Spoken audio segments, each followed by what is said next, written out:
We're good? Thank you. Good evening, everybody. This is the regularly scheduled meeting of the Marquette Township Board. Today is Tuesday, June 21st, 2016.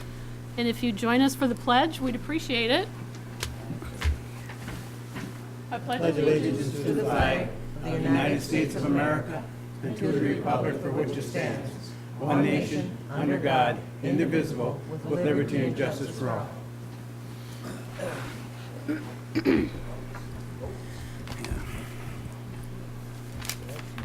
Hey, I'm sorry we're getting started a little bit late here.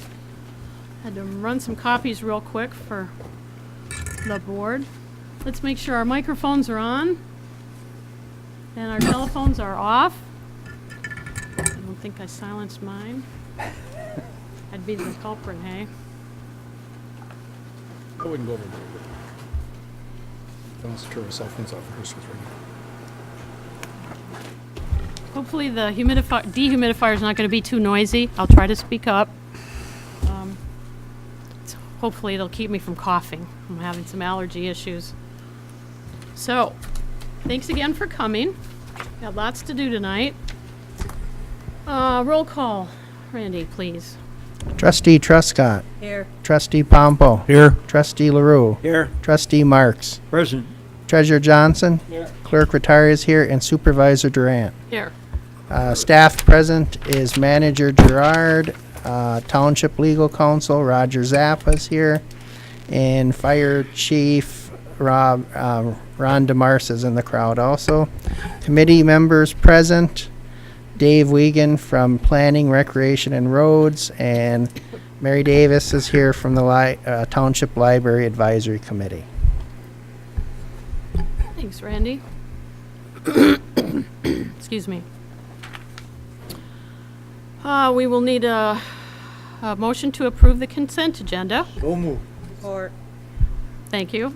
Which typically consists, I'm kind of required to read it, consists of the approval of prior meeting minutes of June 7th, the received committee and other reports, including the fire chief and fire marshal reports from May, and the sheriff's report from May, and correspondence not requiring board action, which in this case is Michigan Township Association letter, and a qualifying statement from the state of Michigan, and bills payable in the amount of $231,279.74. So that's it on that. It's a short agenda tonight. So we have a motion and support. So moved. All in favor? Aye. All opposed? Thank you. Then we have, need a motion for the approval of the rest of the agenda. And I believe Randy's got something to add. Yeah, under new business, I would like to add fire department request for water rescue equipment, And make it 10C. NC. Fire Department Fire Rescue. Fire Department rescue equipment Water rescue, is request. All right. I'll make a motion, we approve it with that correction, So addition. Motion and support. All in favor? Aye. All opposed? I kind of rushed that. Did anybody have anything else? I didn't want to assume so.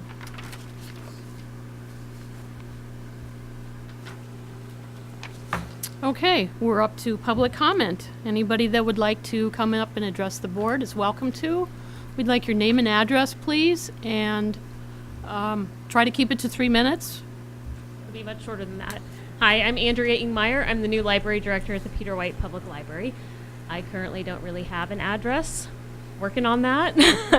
But I just wanted to introduce myself and say hi to the board, and I look forward to working with you all. Thanks for coming, Andrea. Thanks.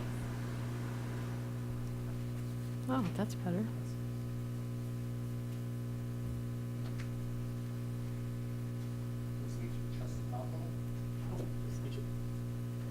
Thank you. Marks. Thank you. Trustee Johnson.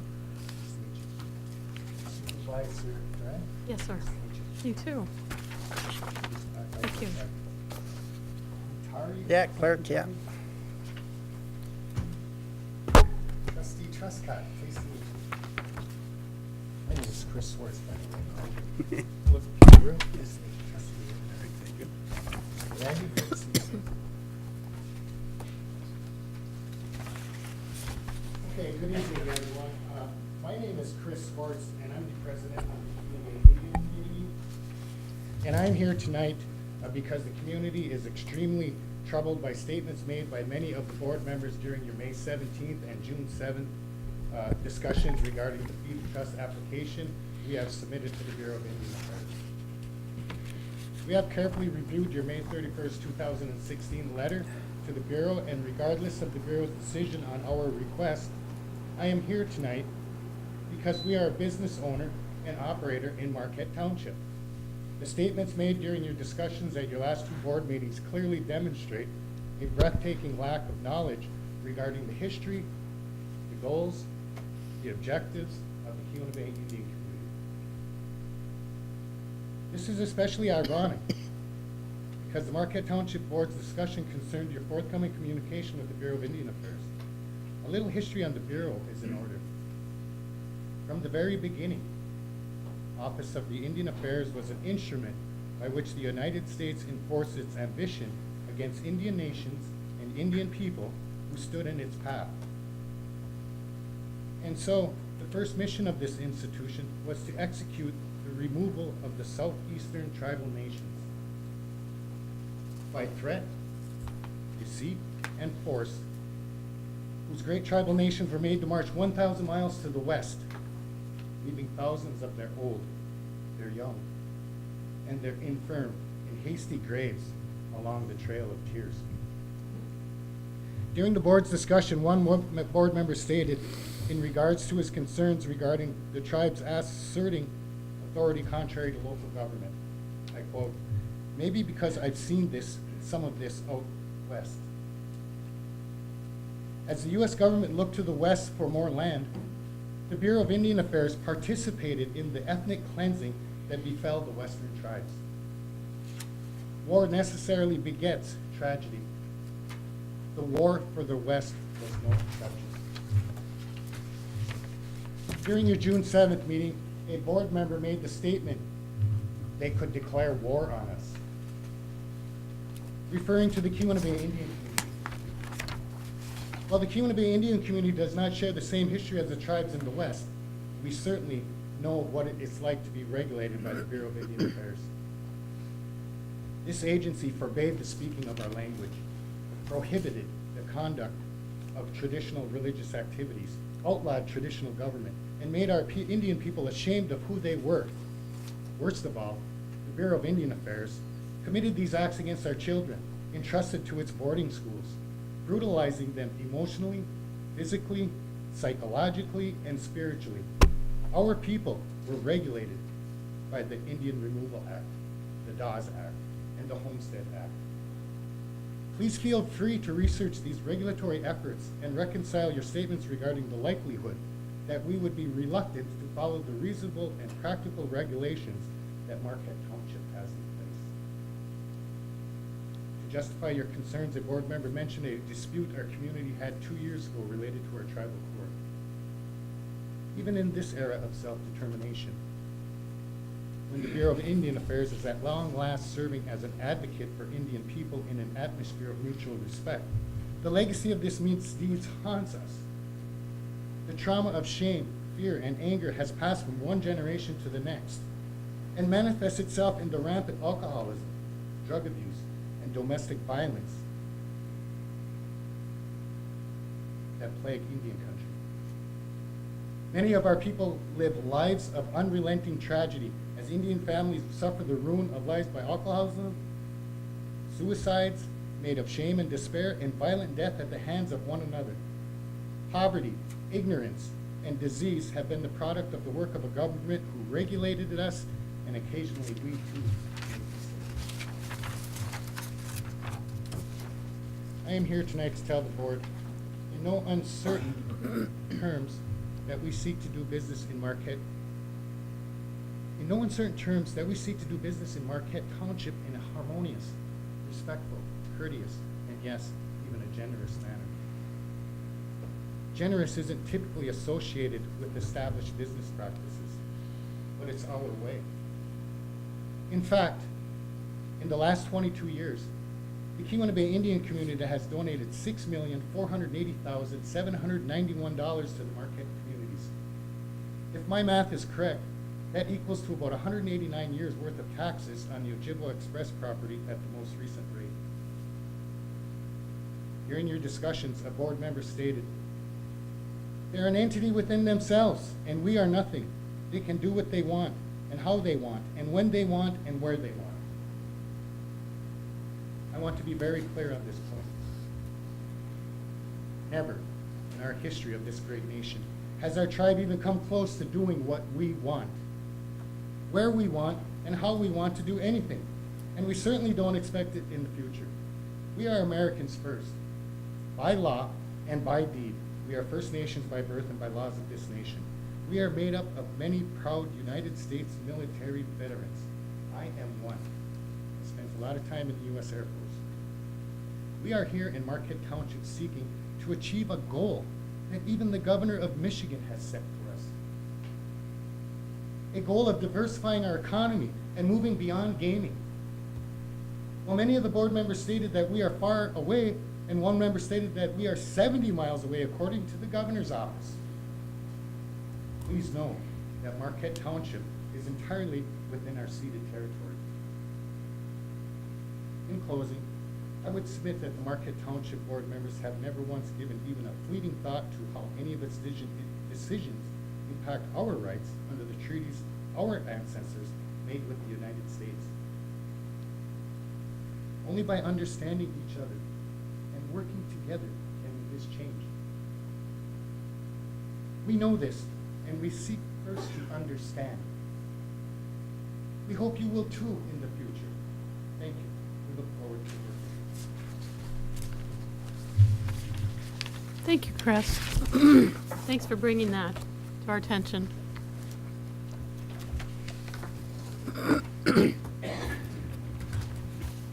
Dave Wiegand, I'm here for 9B, the road rehabilitation update. I don't think Mark's going to be here tonight. Okay, thanks, Dave. Anybody else wish to address the board before we get going?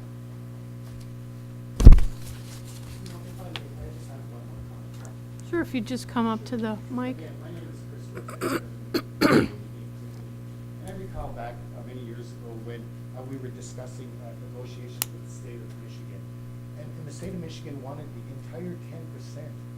If it wasn't for the Keweenaw Bay Indian community, the 2% that is afforded to the local units of government would have never happened.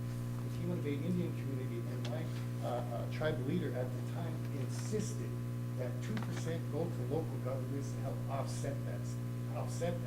We felt important. We felt that that was important, that we were willing to stand on that and say, we are not going to sign anything unless local governments can participate and get a share of the money. Because that is who is having to deal with the expenses in the community.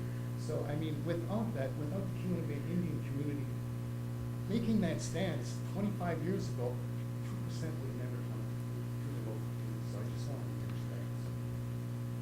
Thank you.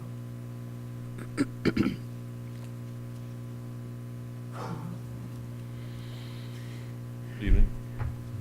Ben Swadley, 135 Hidden Springs in Marquette. I'm here on another matter, but just wanted to say as a township resident, long-term resident, I'm really grateful for you folks to show up here tonight and have this communication with our township board, and I hope that leads to mutual respect and discourse on these important matters of our communities. As you know, I'm a developer here in the area, and I hope that you all received my communication on June 7th on the Jandron Retail Center and our experience going through the permit approval process.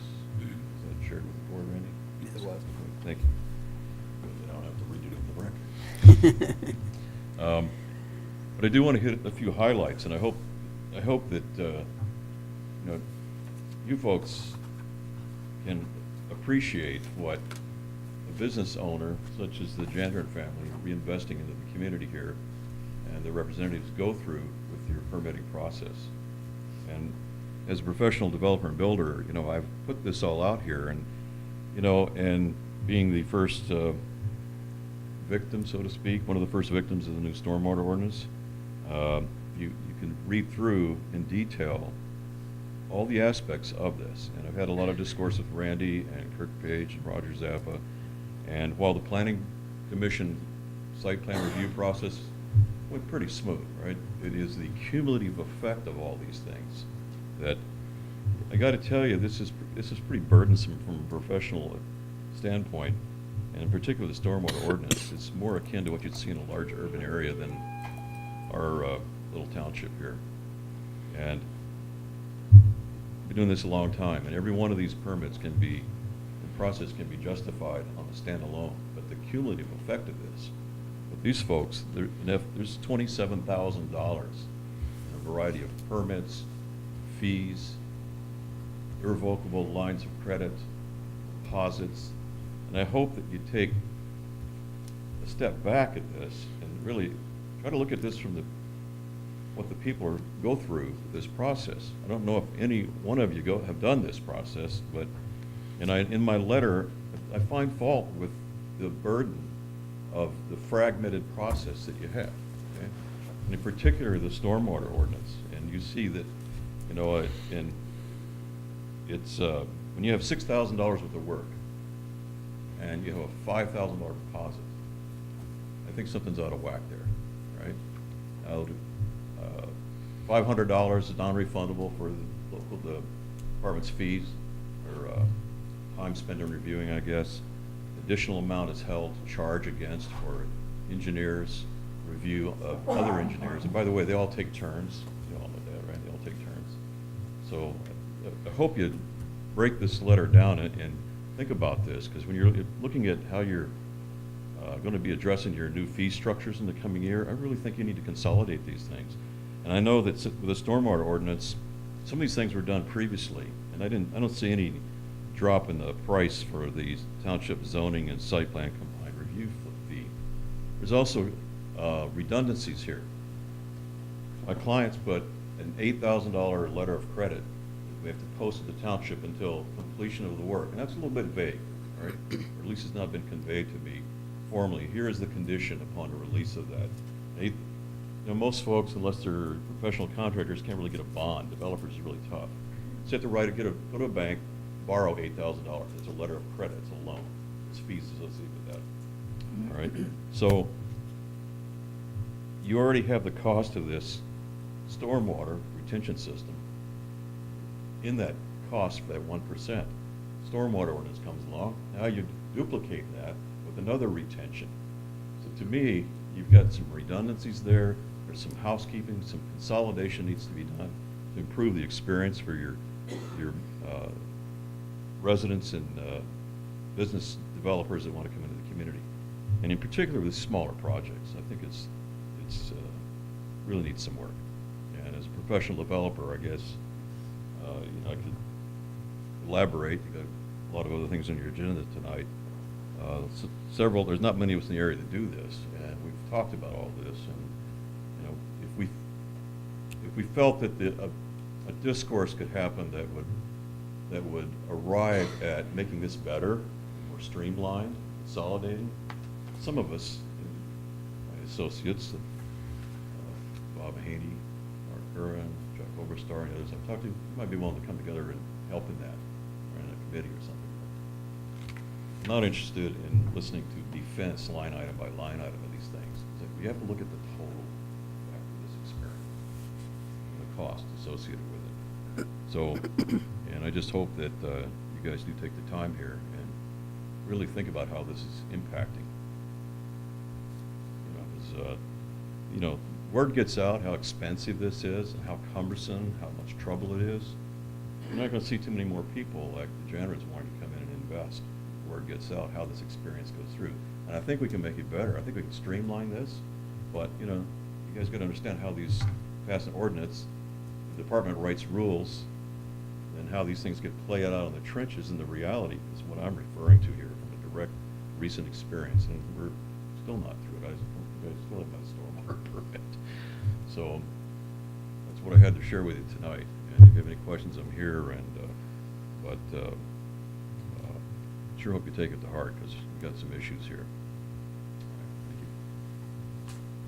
Thanks, Lynn. Good evening, I'm Neil Jander, and I'm one of the principals with the development on County Road HQ. I'll agree with everything Lynn said. This whole project has been hell. My two daughters and myself, I'm a 7-year-old native of Marquette. We were all pumped up when this first started, and then permit after permit after permit, money after money after money. 4 permits to the county and 9 to the township. I think what you need to do, you need to get people like Lynn, developers, to sit down with the board and get some professional advice from these people that know what it involves. Without Lynn, I certainly wouldn't have a clue what a project like this, and it's only a $2 million project. And we have room on that 2 acres to go a lot bigger if we want to, if we're successful, and I would like to do that. But, you know, I just told Lynn, it's probably gonna be, permit-wise, about $40,000. And there is a lot of duplication, so I just hope you can see what he's talking about on the stormwater too, the 5,000. That was thrown at us right at the very end, after everything we thought was approved. And that's something I think is fairly new for the township.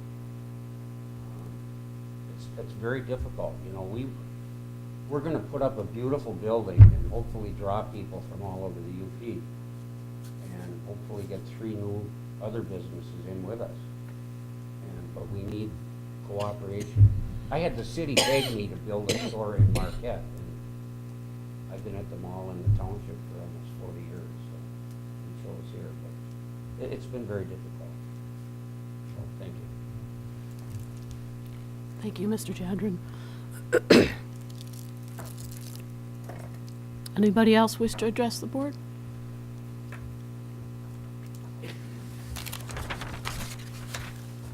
Jeffrey Loman, Lance Indian Reservation. I worked for the Bureau of Indian Affairs for 10 years, where I was the Chief of Natural Resources, and then after that, 7 years for the Bureau of Ocean Energy Management, which is the successor to the Minerals Management Service in Alaska. A lot of that job as the Deputy Director of the Bureau in Alaska involved working with tribes. There are 500, the last time I checked, 565 federally recognized tribes in the United States. And I noted when I watched your conversations on the May 17th and the June 7th meeting regarding my tribe's fee to trust application, that a lot of your decisions and your thoughts were guided by your attorney. And a good attorney gets on Westlaw and looks at case law, and I'm well aware that there are cases out there amongst the 560 odd Indian tribes where there were some tribes that wanted to assert their sovereignty over rather minuscule things, eyesores in an affluent community, etc. And yes, there are those cases. But there are many, many tribes in the United States.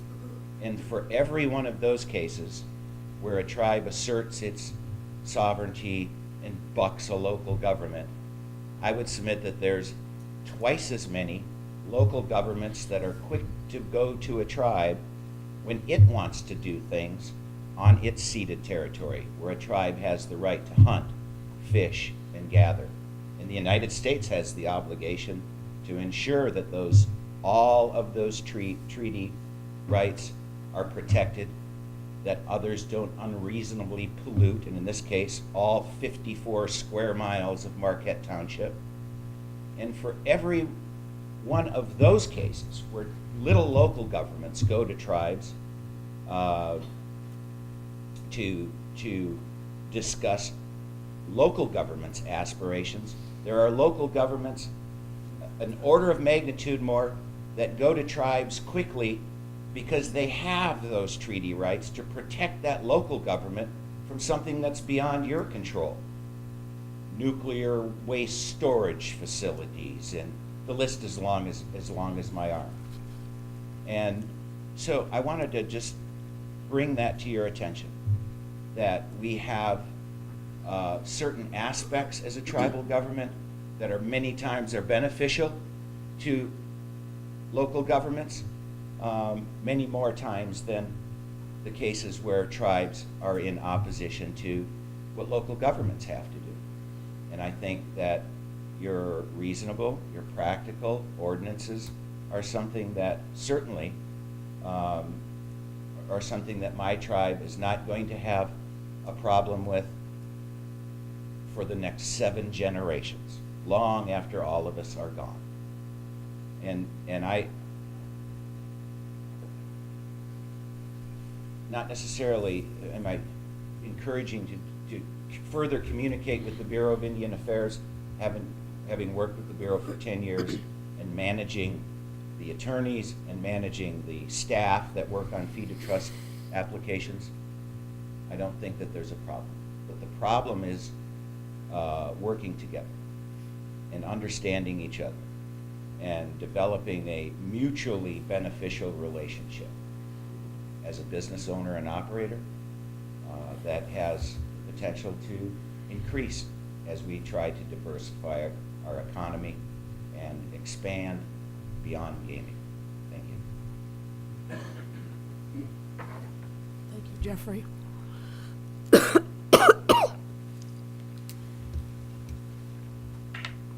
Okay.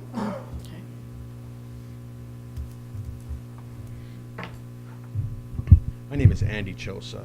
I'm the CEO of Anikusing Inc., that is the Kuna Bay Indian Communities Economic Development Corporation. My mission is to expand the economic base of the tribe's holdings specifically for our organization, non-gaming activities. I just wanted to introduce myself to the board. I'm not a Marquette Township resident, but I'm a Nagani Township resident, and I helped establish the gas station as it is right now. My mandate is to function as treat the business of it as if it was mine. As I was listening to some of the concerns that the board had, and I think Jeffrey sort of addressed some of them too, but I just wanted to point out that our interests align in many ways. A lot of the safety concerns, with the ordinances that are reasonable and practicable, those are absolutely things that we were going to work together on. I believe it was Supervisor Durant who referred to us as an island, and that's not who we are. We're going to be a part of this community, whatever the legal boundaries are. We're still going to be a part of this community, and it's going to be our friends, our family. It's the ones that we love that are going to be passing through and working in these communities, and we all want to be a part of it. And it's going to be your friends, your families, the people that you love that are going to be our customers, and we absolutely have no choice but to work together. So no matter how this sort of shakes out, I just wanted to assure the board that you said it perfectly, this harmonious relationship between the two organizations is absolutely paramount to us. So thank you very much for your time. I'm sorry how disruptive this is.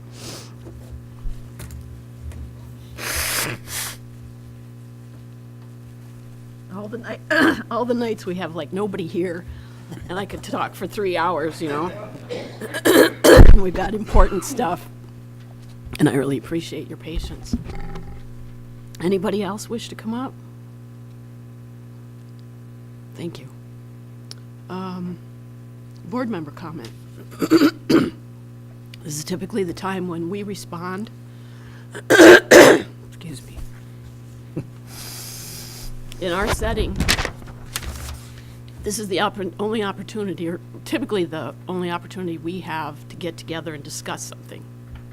We aren't allowed to have closed sessions and private meetings. They have to all be public.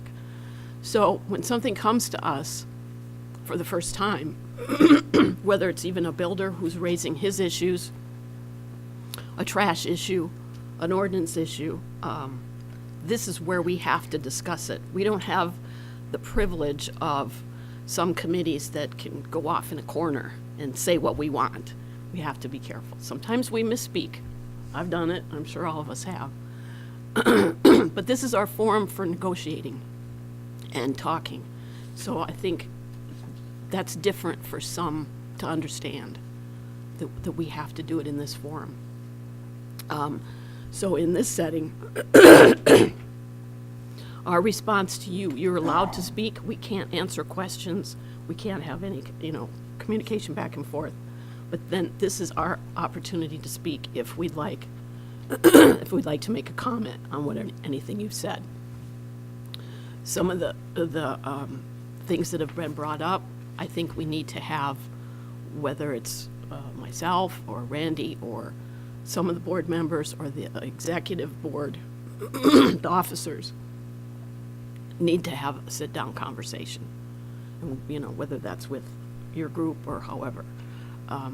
So this is not, I don't want to make it seem like we're not conversing. Oh, thanks. Back and forth to have a conversation. I'm not trying to put you off. I just want to explain that we can't really do that in this setting too well. So anybody that wants to come and talk to us, we'll figure out what kind of a committee we can do that with. If Lynn wants to get together with me and the planning commission, some of that should be addressed at the planning level, because that's their charge. They have that authority. We have to approve what they do, but they have that authority to make those ordinances. But I just wanted to kind of clarify that. So if there are any board members that would like to comment, Dan, you had your finger up.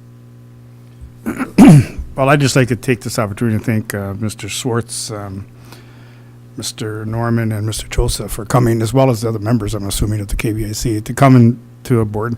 I think maybe some comments were made, and maybe they were made wrong. I don't know. From day one, when we started this process of the gas station, I think that the cooperation between the KBIC as well was great. I don't think we ever ran into any problems whatsoever. I really, myself, don't really feel that we're going to see a major, I would assume that working together, we were not going to see any major changes to our ordinances and, like humongous signs put out on the, highway and this kind of stuff. So, I think it'll continue on that way. I think there was a lot of residents that were very appreciative of the fact that you put that gas station in, since there is no gas station on the west side or south side of 41 from Nagani all the way down to South Marquette. So that was one plus that people were happy about. And it is a nice looking facility. I think it works very well. I really don't foresee any problem. As to, I think we had to respond to the Indian or the Indian Affairs because they requested what would be missing. Now, whether that was taken that we were mad because we're going to lose that, it was simply what we were going to lose. I mean, that's just was an impact on the community. But I think also in that letter, I believe it was mentioned that we can work hand in hand, and if there's no problems with any of the, we'd work everything out together. So I think that's just, I just want to clarify that end of it. As to Mr. Swadley's comment, I do agree on one thing. I know last year we discussed the fact of streamlining and clearing up our work with contractors due to apparently a lot of changes. I know that was brought up by our past supervisor, and I don't think we ever moved in that direction. I think maybe that's something that we should look into to make it a little more smoother for contractors and developers to work in the township. I think that's a paramount issue. Thanks, Dan. John? I think Lynn Swadley's letter really moved the board. I can tell you that it struck a chord, and I can tell you that even now the staff is looking at ways to resolve that, and you've gotten it moving. I thank you for that, and I think you'll see some changes. But it's going to take some time for the staff to go through it and come back to the board and go through the various boards. But anyway, I thank you because you've called their attention to something that they just aren't aware of. For the tribe, I can tell you that I agree with what Representative or Trustee Pompo has said. He's not running. Trying to promote him, but downstate, aren't you? trying to get him into Lansing. But the point is, there were comments made, most of it was concerns. But I think if you looked at the tape of that, you should have also found that there were comments made about the fact that there has been a good cooperative spirit, and that even though the requirements that we were obliged to respond to were the facts were presented, the facts as we could answer it without having an opinion. Also commented at that meeting was the fact that there could be a cooperative spirit and could be cooperative language put into some effect, that you would abide by our ordinances and whatnot, and that was talked about. So there were some good things as well. And then finally, I want to say to you that I have personally owned property adjacent to tribal lands, and I couldn't have found a better neighbor. So I thank you. Okay, there's a couple items, I think, going back to Len's. Once I read the letter and you start looking at the cumulative dollar amounts, you begin to question, is that really the way we want to go? I don't know. Some of the things I look at this, we can't do much with it because they're ordinances. If we want to change it, we got to change the ordinances, which is going to take upwards of 60 days or so by the time we go through all the process and that. And some of the others, go back and relook at them, revisit them, and see the rationale why we did it and what was presented to us before we made the decision to move with them and that. And, it's a review. And we have that coming up in our budget session this year. We have to look at the fees again, and that and we do, which we do every year, and that. And we have individuals sitting in the audience telling us what they want to do, and that we have to look at what's best for the township. And you get into a kind of a hot seat here, trying to decide which is best for everybody in that as we move forward in that. So all I can say is, as John says, the staff is looking at it. We're looking at trying to see the necessity for doing them all and that, and then move forward at that point in time. It's a big dollar amount. I don't know how they relate to other communities, local communities in that. If we're high, low, or in the middle, I have no idea, and that's one of the things we're going to have to look at that point in time. So we'll go that way. And so now, talking about the tribal community in that, I made a couple comments, and the one comment in about someone out west, that was probably my comment, because Assiniboine and Dakota Sioux, that's my son-in-law out in Montana. So I hear a lot of discussion out there, and I'm out there almost at least twice a year and that, so I've seen a lot going on out there and that. So, and that in the Fort Pat Reservation, which is big, if you're not familiar with it, it is gigantic in that too. And that, so you hear a lot of things, see a lot of things going on in that, and so that's probably my comment. I'm concerned with some of the things that happened out there. Don't want them to happen here at the same time in that too. So, but overall, if you go back to when we were first talking about the gas station coming in, I don't know how many of you were in the room in the old building, which was packed with business people and that. And they were real concerned about coming in and what effect it's going to have on the community and that. And we had to sit and listen. There wasn't much we could do. And We said, you're a business coming in, and we treat everyone equal. And that's where we went. And I don't know about the rest of them. I was sitting on the board. I know Lynn was, and Diane was sitting there. So we still get some comments here and there from different people in that. But some of them are concerned that if you go to the tribal one, the gas price is going to affect somebody. And one individual said, well, they're going to build a grocery store. I said, we don't know what they're going to do with the property and that. That's their decision. Like anyone that owns property in the township, they can make decisions to go, and as long as they follow the ordinances and that, we can go forward. There are some concerns in that. The letter that was sent to the Bureau of Indian Affairs, they specifically asked for certain things, and we had to provide it to them and that. And it kind of opened our eyes to a certain extent as to what it was and all about that. So. But overall, I think it was the last meeting and the meeting before, we had talked about working with them if you do go into trust. Because we have some concerns of how it's going to affect their ordinances and everything else in that.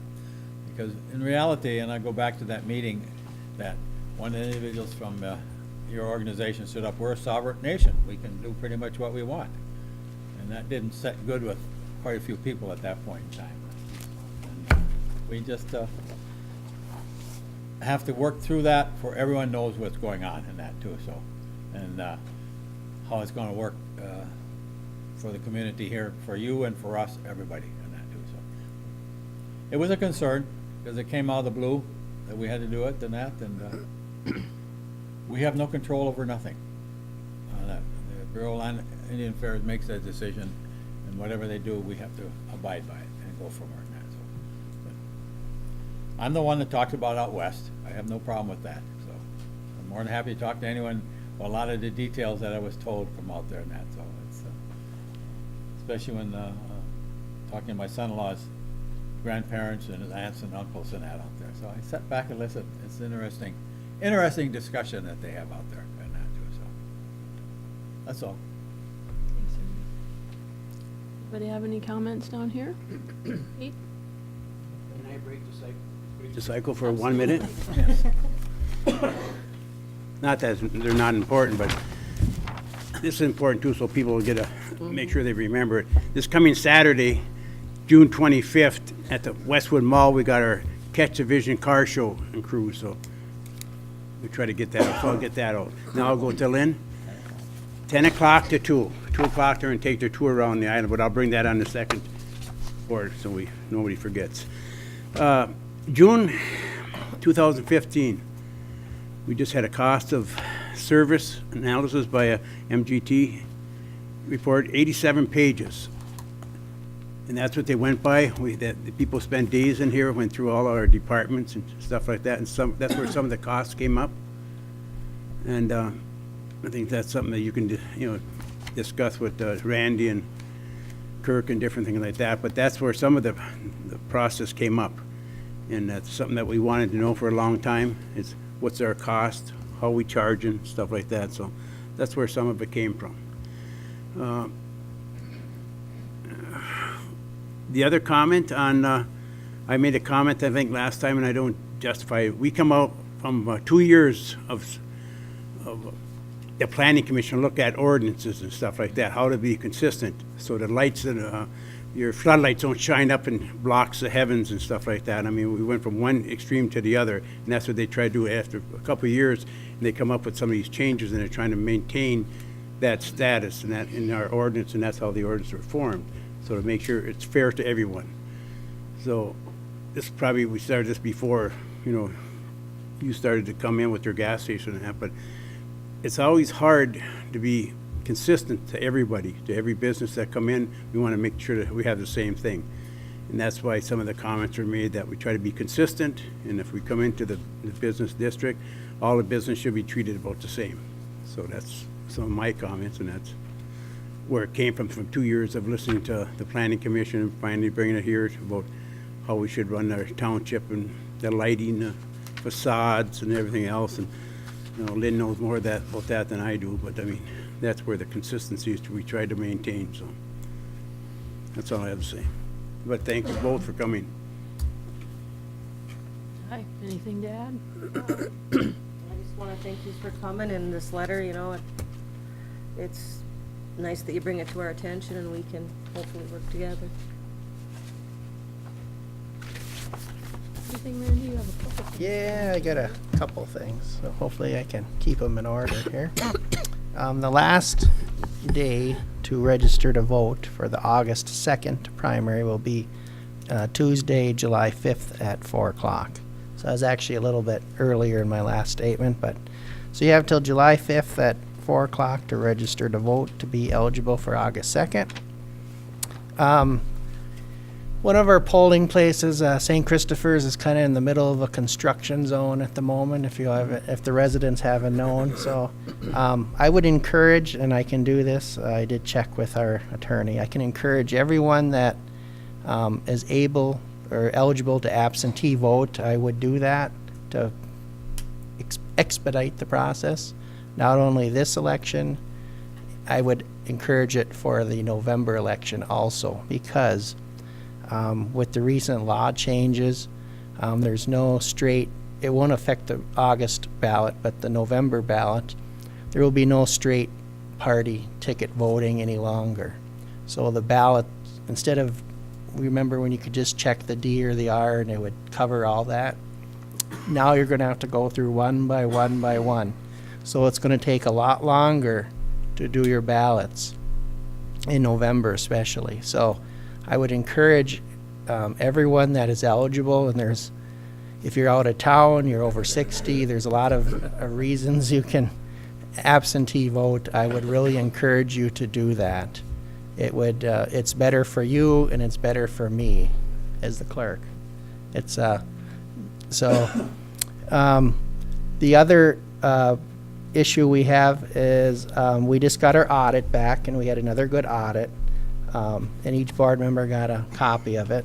I checked the accountant. The accountant said we had a good audit again.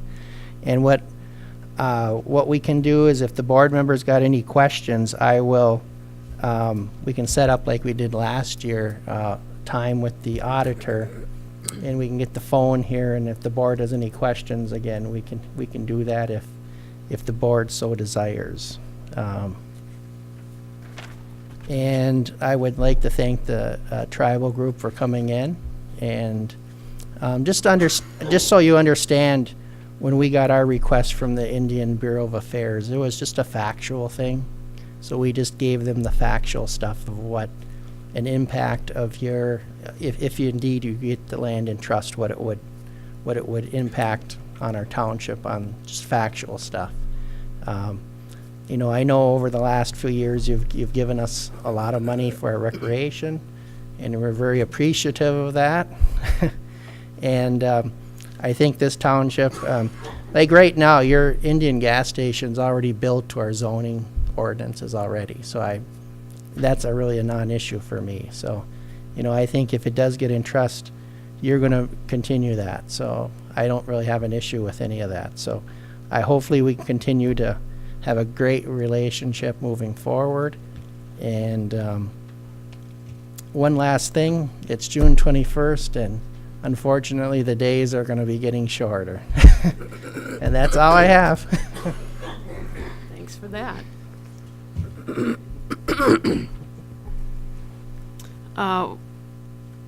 One of the things I think might be a good idea for this board is if we have our planning department, whether that's Jason and Janelle or one or the other, come in and give us a little work session on what is entailed in going through the permitting process. I think that might be a good learning step for us. One of the other things I definitely want to do this fall, and I mentioned it before, is to do a tour like the Planning Commission did the last few years. Get the bus and really go out there and see what the township looks like, where our boundaries are. Maybe not even so much this board, but the next board might not know some of those things, where our water facilities are. I would also like to have a open house at the Waterworks, the Public Works Department, excuse me, with their new building. It's a little bit harder to do at the fire department, but if we want to do that, that's totally fine. you know, with the equipment and the timing and stuff, that's a little bit harder for them, but those are a couple of things I have on our long-term agenda for if whoever's sitting here, that's what I'd like to see happen.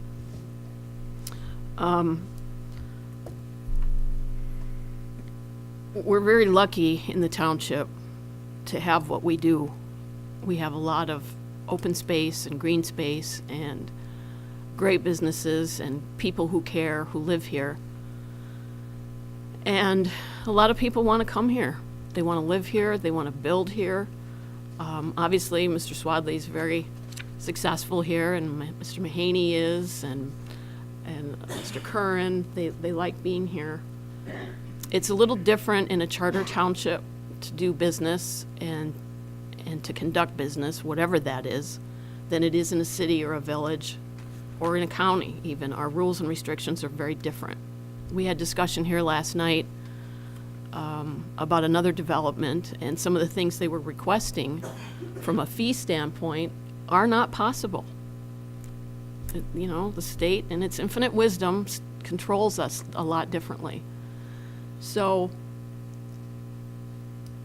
we have to try to adhere to them as well as protect and make relatively equal as much as we can everybody who lives and works here.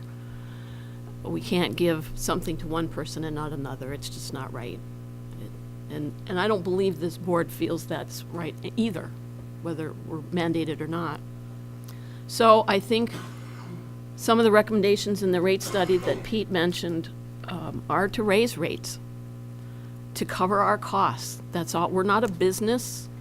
We don't, you know, we don't have stockholders. We're not paid board members. Well, we are paid board members, but it's a stipend. But I mean, we're not owners or anything as far as like a board. I don't want to belabor that too much, but I think, and I'm glad Lynn came and brought this up. It was an excellent letter detailing his thoughts. And like I said, we've talked to other developers. It's important to know that. That's what we're here. We're here for the people. We're here to do what we can to make this a great place to live, work, and play. But we do have to meet the needs of the township community, not the wants. That's a little bit different. We're here to supply and make sure that their needs are met, whether that's infrastructure or the taxing ability. And our taxing is different. Out of the 17 or whatever mills that we collect, only 4.9 comes to us. So some of the fees and some of the taxes, when they say that, you know, the taxes are lower here than they are in the city, but they're different. They own their roads. I mean, there's a myriad of differences between communities. And that's really not for this setting, but I just wanted to touch base with that. So we do things for different reasons than some other communities. And I think that's important. We have to support our infrastructure. Those fees are based on what it costs us, whether that's lights, carpeting, wages, whatever. That's what we have to do. But I have said before that we need to look at our rate structure. I wanted to get into that. We've been spending a lot of time with a couple other projects that have taken a little more time than we thought. So we will still go back to that rate study, and I think if we get something from Jason and his department on how the process works, we can definitely look at that. I think that's important. Excuse me. I can't say much different than where the rest of my peers here as far as the KBIC letter. I'm very grateful you came. I like the letter. It's very poignant. Change scares people, and the unknown scares people. And we all listen to what everybody else says, whether we take it to heart or ignore it. That's our choice. Perception is a scary thing. It's an animal in and of itself, and it gets people into problems. And trying to be equal and even for everybody when there's a possibility that it wouldn't be able to be that way puts us in an awkward position. is how do we deal with that? And obviously, a conversation at a round table is one of the first ways to start. In a few months, there'll be a different board here. They'll make different decisions. At some point, you'll have a different board or different management or different, I don't know how your structure works, but that can scare people too. Like, okay, we make this agreement. We have to be careful that we don't bind future boards. There's certain restrictions there. We can't say, all right, we're gonna build a $50 million building and give it away. And then the next board's gotta worry about it. So, I mean, that's really extreme, obviously, but we have to be real careful about, doing contracts and stuff, that we can't, we're kind of here in and of ourselves. So this will change, the structure will change. And the thought that what you might promise or we might promise could change, that can be scary too for some people. So I don't think any of this is unworkable. I totally believe, I'd like to have some meetings, work sessions, if that's what it means, whether it's developers, contractors, anybody. We're willing to sit down and talk to anybody. If you want the whole board, we'll do a work session. If you want, the primaries, whatever. Anytime anybody has an issue, you can call me. My number's everywhere around here. Get a hold of Randy, he can call me. We can do whatever we need to. A couple things I did want to share too, of my own. We're going to have Ron DeMars get up shortly and speak to one of the items on the agenda about requesting some equipment. And I'm not even going to really get into that. I would rather have him explain it. And then I do have a handout for you too when he comes up. And as I mentioned, I want to do some kind of a tour of the township. We'll get another bus and spend a couple hours driving around and seeing what's out here in the Public Works Department. We did have a couple of DDA meetings, and you're all aware of that, that some of that's going to be changing with the downtown development. I shouldn't just abbreviate. For those who don't know, some of the changes that are coming there. And we do have a joint meeting, if you remember, next Tuesday night at 6 o'clock here with the library. And Andrea was gracious enough to come. I'm glad she had her own meeting tonight. We will hopefully, I would say hopefully, finalize that contract next week. If it doesn't work, it doesn't work. But I did also forward to you, we'll talk about this again in the agenda, a couple documents, the black line copy, or the black copy, and the letter from our attorney to the library's attorney. So we'll talk about that shortly. I think that's it. That's really all I had to offer. Yes, Dan? If I might suggest, when we do set up this work session with our planner, to invite Mr. Swadley and any developers, so we could throw those questions out and we can hear the answers one way or another as to where they're going. Oh, the other thing I was going to say is, when Randy and I talked this afternoon, and I said last night at the meeting, I'd like to see the statement that was made was, just like Lynn did, same thing as how much each one costs. And what I said was I'd like to have a list of the fees that pertained to the project last night and see what that was, and if it did amount to as much as he said it was. But then Randy got online and looked at the city's rates. So he proposed to me this afternoon that we do a comparison. Once we get that established for the contractor last night, for the developer, then we set it up against the city, and we know our taxes are cheaper, but that's even different. If you remember, even a few years ago, we had the same discussion with the city and our water rates, and they charge differently. They don't charge by the gallon. So we set that up and did a comparison and included Negaunee Township and Chocolate and ours in the city. We did like 6, Randy put it together. And I think that's important for everybody to know, where we stand. It's important for us, so we know what we're doing. So I see us doing that in the next month or so. Hey, Lynn. Also, when we're going through this thing, is what I did last night. I had Lynn's copy of his letter. I took the cost of services, trying to find out where we went on this thing, and, you know, it's be easier if they were sitting in front of us so we can talk, because I don't think anyone would like to get a phone call at 3:30 in the morning asking a question, why you said this. So, but I did. I tried to compare this here. Randy did get a copy, and I believe we all got a copy of the cities and see where we got and why did it. Take out their cost of services analysis and find out why we did it.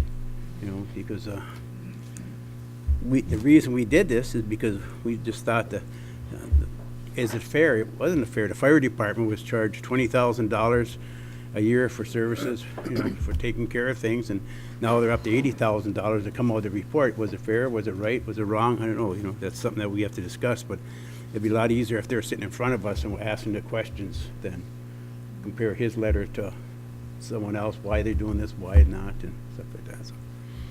So if we get It was those interesting numbers, that'll make a difference. go through it, but it's hard to just be there by yourself, and you can't ask anybody, I think, you know.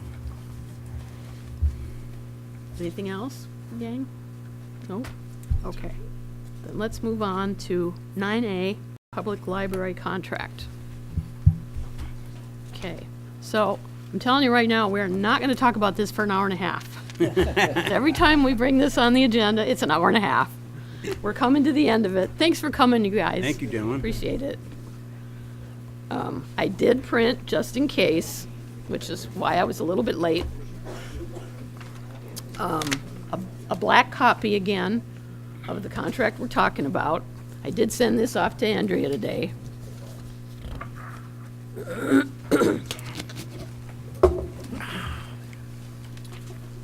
And and I did send you this letter that Roger wrote to Ann, the library attorney. I think I have enough copies. I'm gonna see if I can close that door and get it a little chillier for, okay, maybe it'll help your situation. My throat.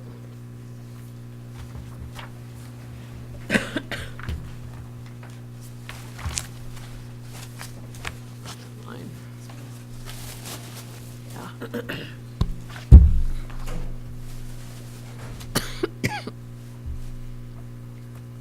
Well, obviously the steroids aren't working for the cough, so skip that idea. Let's see. Okay, our two committees met, and we had a couple of different concerns that we wanted to have, I guess, the attorneys look at, which they kind of did. And you probably, because I sent this so late, Roger got it to me late.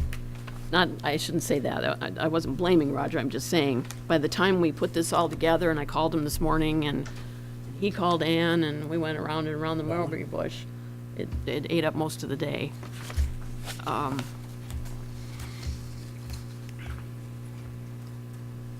Roger, why don't you explain it? Because there's the two reasons you can explain your letter. The two items that we had on there were, one of the things we talked about was putting the 1 mil on as reduced by Headley. We've gone around and around with that, and then it got changed to the .90, which by now or within the next week or so is going to change again.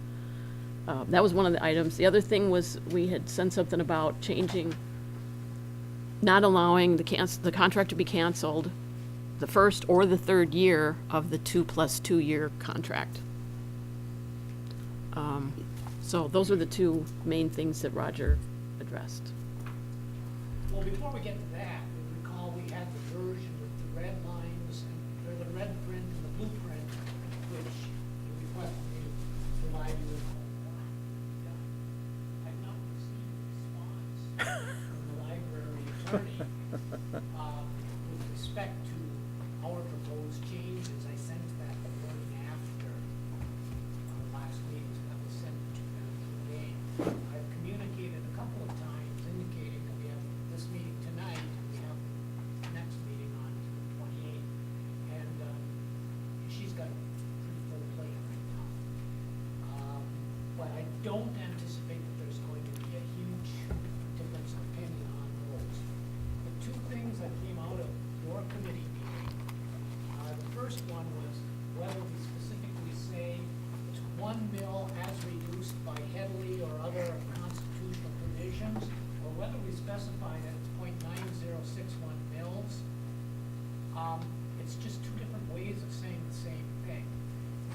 you'll recall that I originally, in our proposed version that we sent, said it's 1 mil as reduced by the Headley Amendment or other constitutional provisions. We then got the version in the red line changes from the library, who changed it to the .9061, and I don't find that objectionable. It's just a different way. It's a preference. It makes a difference. So whatever the library's preference, the library attorney's preference is on that is fine. Essentially within reason, it's got to say certain things to pass the muster. But that shouldn't be an impediment or an issue because it's just stating, one, that it starts out with an original 1 mil less the annual reduction, or else this is what it is this year.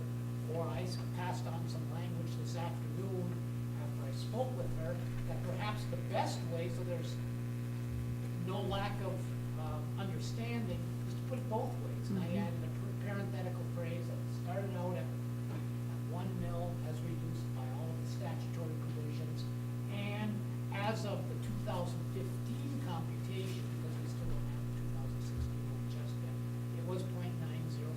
So it's stated both ways. I think that should satisfy everybody. The attorney indicated that she had a series of meetings this afternoon. Must need to get back to me on that.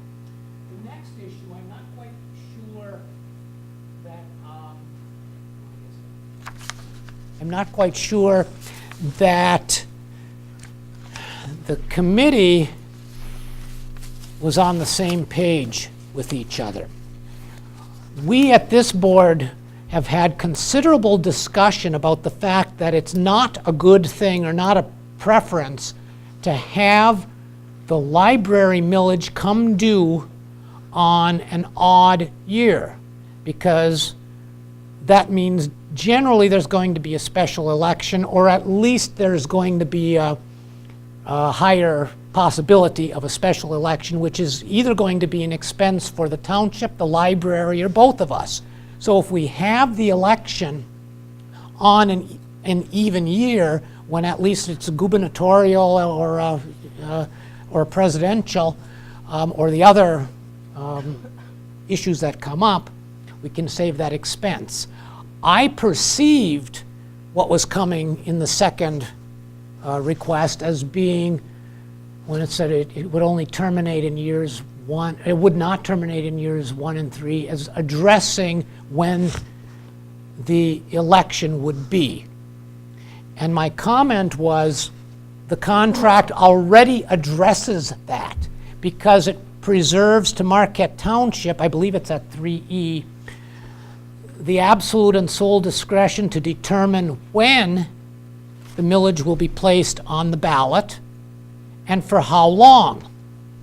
So it might be, if this contract gets renewed a few times, that maybe things change in election law, or maybe something changes in other millages that are on the ballot, so that it's okay to have an election in an odd year. I don't see any benefit to us locking in for either side to say that you will only have an election in even years, for example, because I think it's going to restrict things that we can't even anticipate down the road. And I've expressed that and had that discussion with the library attorney as recently as this afternoon on that. Now, there was also some perception, however, that perhaps what was being addressed is not so much the millage election as the contract termination. Like, when can the contract be terminated? Keep in mind that your original contract that has been in effect since 1993 said that it could be terminated by either party with 6 months' notice. So, by means of example, if notice was given on January 31, then you could terminate under the old contract as soon as July 31, and the library could do the same thing. When I came back to you at the last meeting, at the June 7th meeting, there hadn't been any discussion between either the library and this board, or the committee, library committee, or with me and the other attorney, of changing that, but it came changed so that it was only effective as of December 31 of each year. So that has reduced the flexibility a little bit, but we discussed that at length. I don't intend to rehash all of that, and there are some strong rational reasons for doing that. And one of them is because you pay your fees, you levy your taxes effective December 31, and then you collect them over the ensuing months, and then the payment is made to the library on or about May 1. So if the contract were to be terminated in the hypothetical example I gave of July 31, and you've already paid your millage that has been levied, then how do you go about prorating that? Some type of a formula would have to be put into place. Is it the number of days like you do with real estate taxes in a commercial transaction? Is it the number of people who've from the township who've used it? There are a whole bunch of different ways you could do it, but by terminating at year end, you avoid that issue. It makes your contract shorter, simpler, and easier for both the library and the township to administer. So on the one hand, that was not a discussed change, but it's a rational change. However, if it was the intent to change it so that you can only terminate the contract on even years, then if you gave notice on January 31, you still couldn't terminate not only in the following December, but it would be the December 31 after that. And I'm having difficulty believing that that's what was intended. And the library attorney, at my last conversation at about perhaps 2:30 or 3 o'clock this afternoon, was going to follow up on that, because we each had different impressions of what was being requested to be revised. I'm very confident that we will work something out in the next day or so. I just don't have an answer for you as far as what that language is specifically going to look like.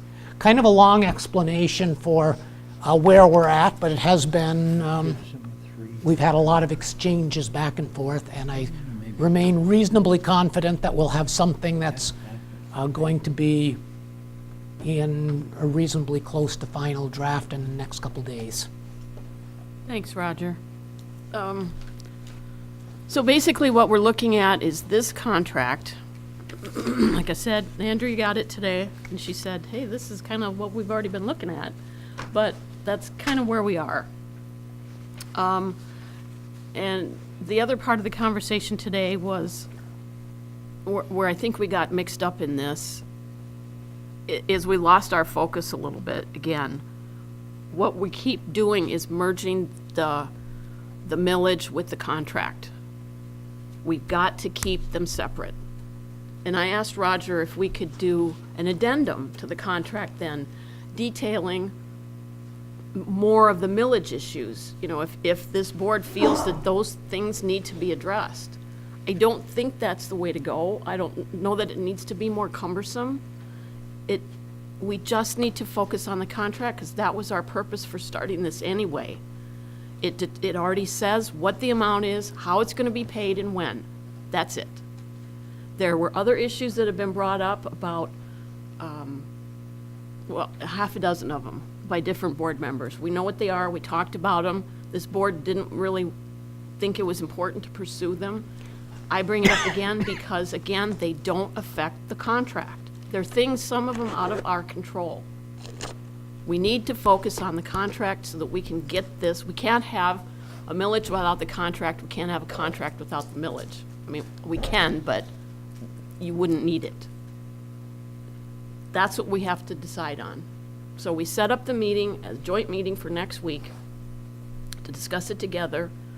We'll open our meeting, they'll open theirs. They're really making the presentation. They're asking for us to do this. I'm thinking that would be, their motion would be first, ours would be second, assuming we have something we agree on. Now, we've beat this horse to death. If we don't know what we're doing with this yet, shame on us. If there's something you want to ask Roger or something that you think is important to add, as far as I'm concerned, this is done. This is what we're gonna work with. Ernie? December 31st, if you terminate it on December 31st, either party, where does that leave a millage at that point in time? I'm concerned with that at that point in time, too. Recall at the last meeting, you had the version with their red ink, and there was then my revisions with the blue ink.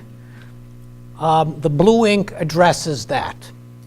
If you terminate, you being the board, or the library for that matter, terminates the relationship, you will need to specify, what is the last year of levy? Because the proposed red changes, I think inadvertently, created a whole hornet's nest of exactly when, if it terminates December 31, does that mean the township still has to levy that December millage? And that is what needs to be cleared up, because I don't think that was the intent of anybody.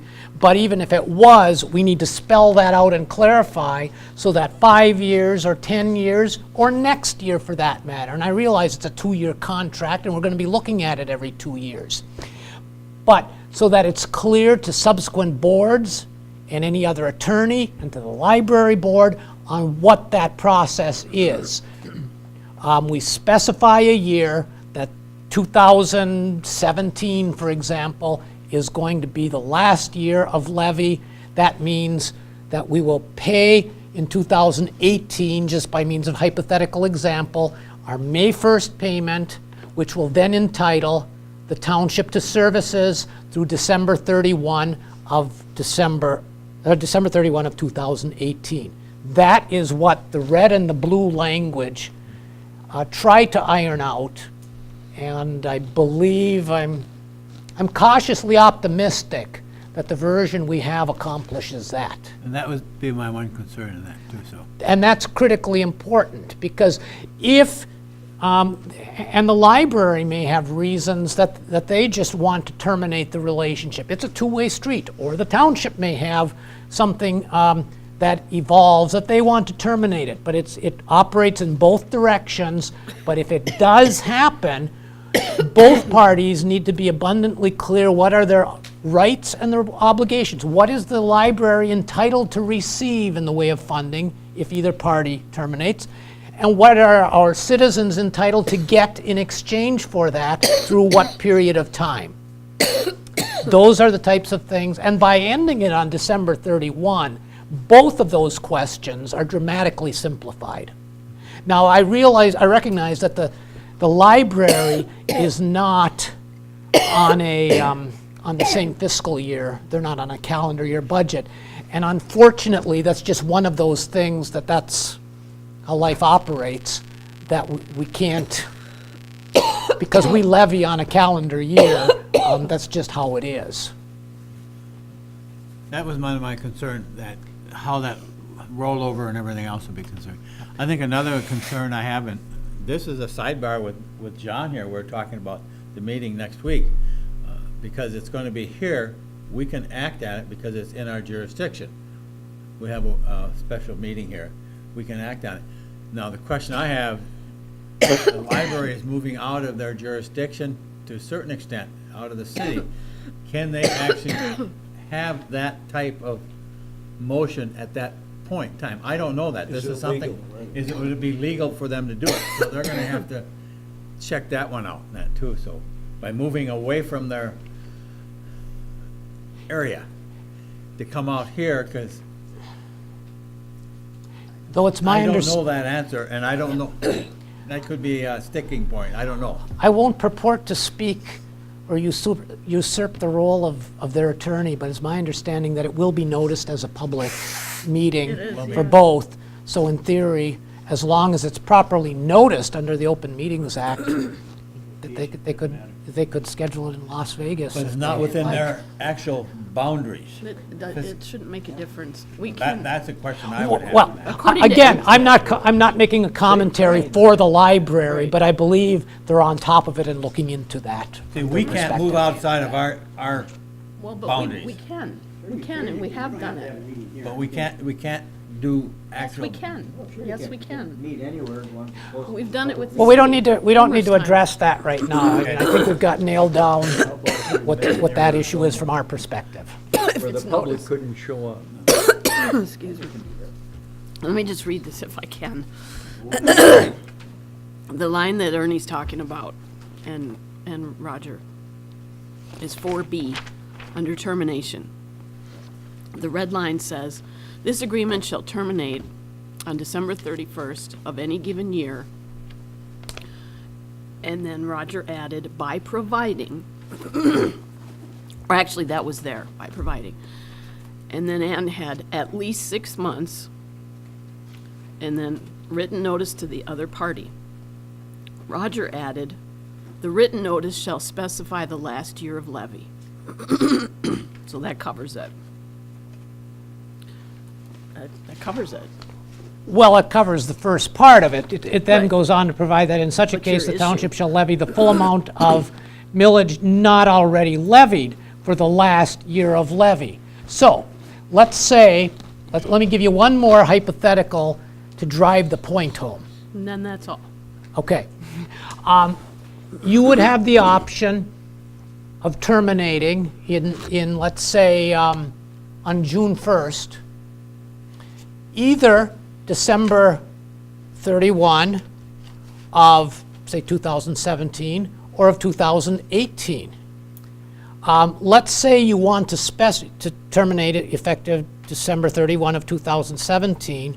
You still then need to specify, is the last year of levy December of 17 or December of 16, which makes a big difference for everybody. And that is the question in the red version that we received that did not have an answer.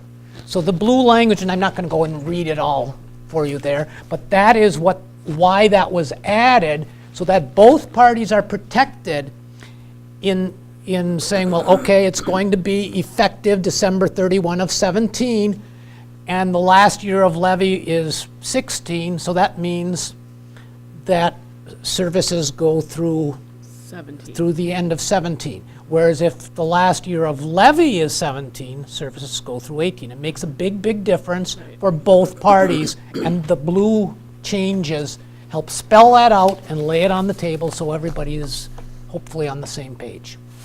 The other thing we can do, because the meeting is here, and Randy mentioned that this morning again, is that we can have, if Ann's available at that time, we can have her on Skype or whatever we want to do on the phone. We can put it in. She can participate in the meeting, if that helps. And Roger, if he can't be here or if he wants to be here, should be here. So we can do that. So this was an update. Anybody have any issues, questions, comments? Thank you. Okay, can we move on? Okay.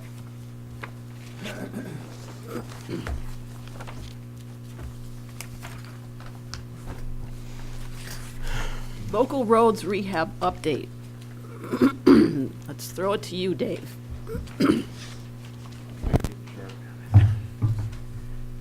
You got a handout, I think yesterday, Randy emailed you one about the punch list with a date of 6/10/2016.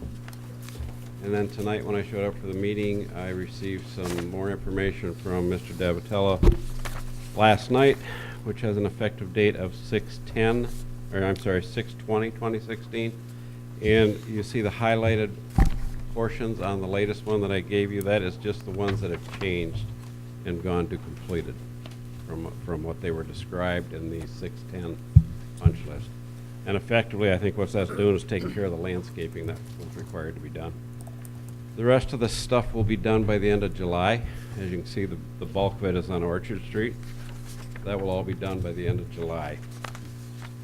The two things going on this week is there's a pre-construction meeting on Wednesday the 22nd at 10 o'clock for the road rehabilitation project of 3.5 miles in Trowbridge. And then there's another pre-construction meeting on June 23rd at 10 o'clock, that's Thursday. And that's for the South Vandenboom project. I intend to attend the one on the 22nd at the very least. The concerns that were expressed by the residents in the tour that I took it upon myself to do. I wasn't representing the township. What I did is I took the road rehabilitation project maps out, and I took a drive up the streets that were for this year's project, and I took a look at the driveways and how they approach the street, because one issue that became to the forefront, especially with Orchard Street, was the standard practice is that with a bit curb, it is 3 inches thick until it arrives at a driveway, and then it automatically drops down to 1.5 inches, which created some issues with water running off into some driveways. So what I went and did Monday, I think it was, yesterday, is I took a drive and looked at all the driveways, talked to a number of people out there, and explained what was going on. And I have some recommendations for the pre-construction meeting on those driveways, that they should leave the bit curb at 3 inches instead of cutting it down. The contractor for the 2015 project said it made no difference to him. It's actually easier to leave it at 3 inches than it is to cut it down to 1.5 inches. So I think if I address that at the pre-construction meeting tomorrow, that might make it move a little bit smoother. The road rehab project for this year is expected to start in August from Baco, and they should be done near the middle of October, he's calling for. And the South Vandenboom project will start at the end of June, so just in about a week and a half away. And unless somebody's got any questions, that's it. Go ahead, Ernie. When you leave it at that 3-inch curb bit for that curb rather than dropping it down to 1.5 inches, they did some of that when they did Fair Avenue. And I asked them to lower it a little bit, and I found out afterwards, as you drive over it, if you don't have backing up even to it, it just kind of flattens down after a while. Yeah, So, that's the problem we ran into. When Yeah. it's down to 1.5 inches, especially in that they drove over it while they were waiting until this year to do the driveways, it actually takes it down to a flat state, yeah. which just created problems. The process and what they're doing, this whole project this year, is a crush and shape, which effectively raises the pavement height where it is today 2 inches higher. And the bit curb will raise that another 3 inches at the edge. So effectively at the driveways, if you have a 3-inch bit curb, it's going to raise it 5 inches higher than it is today.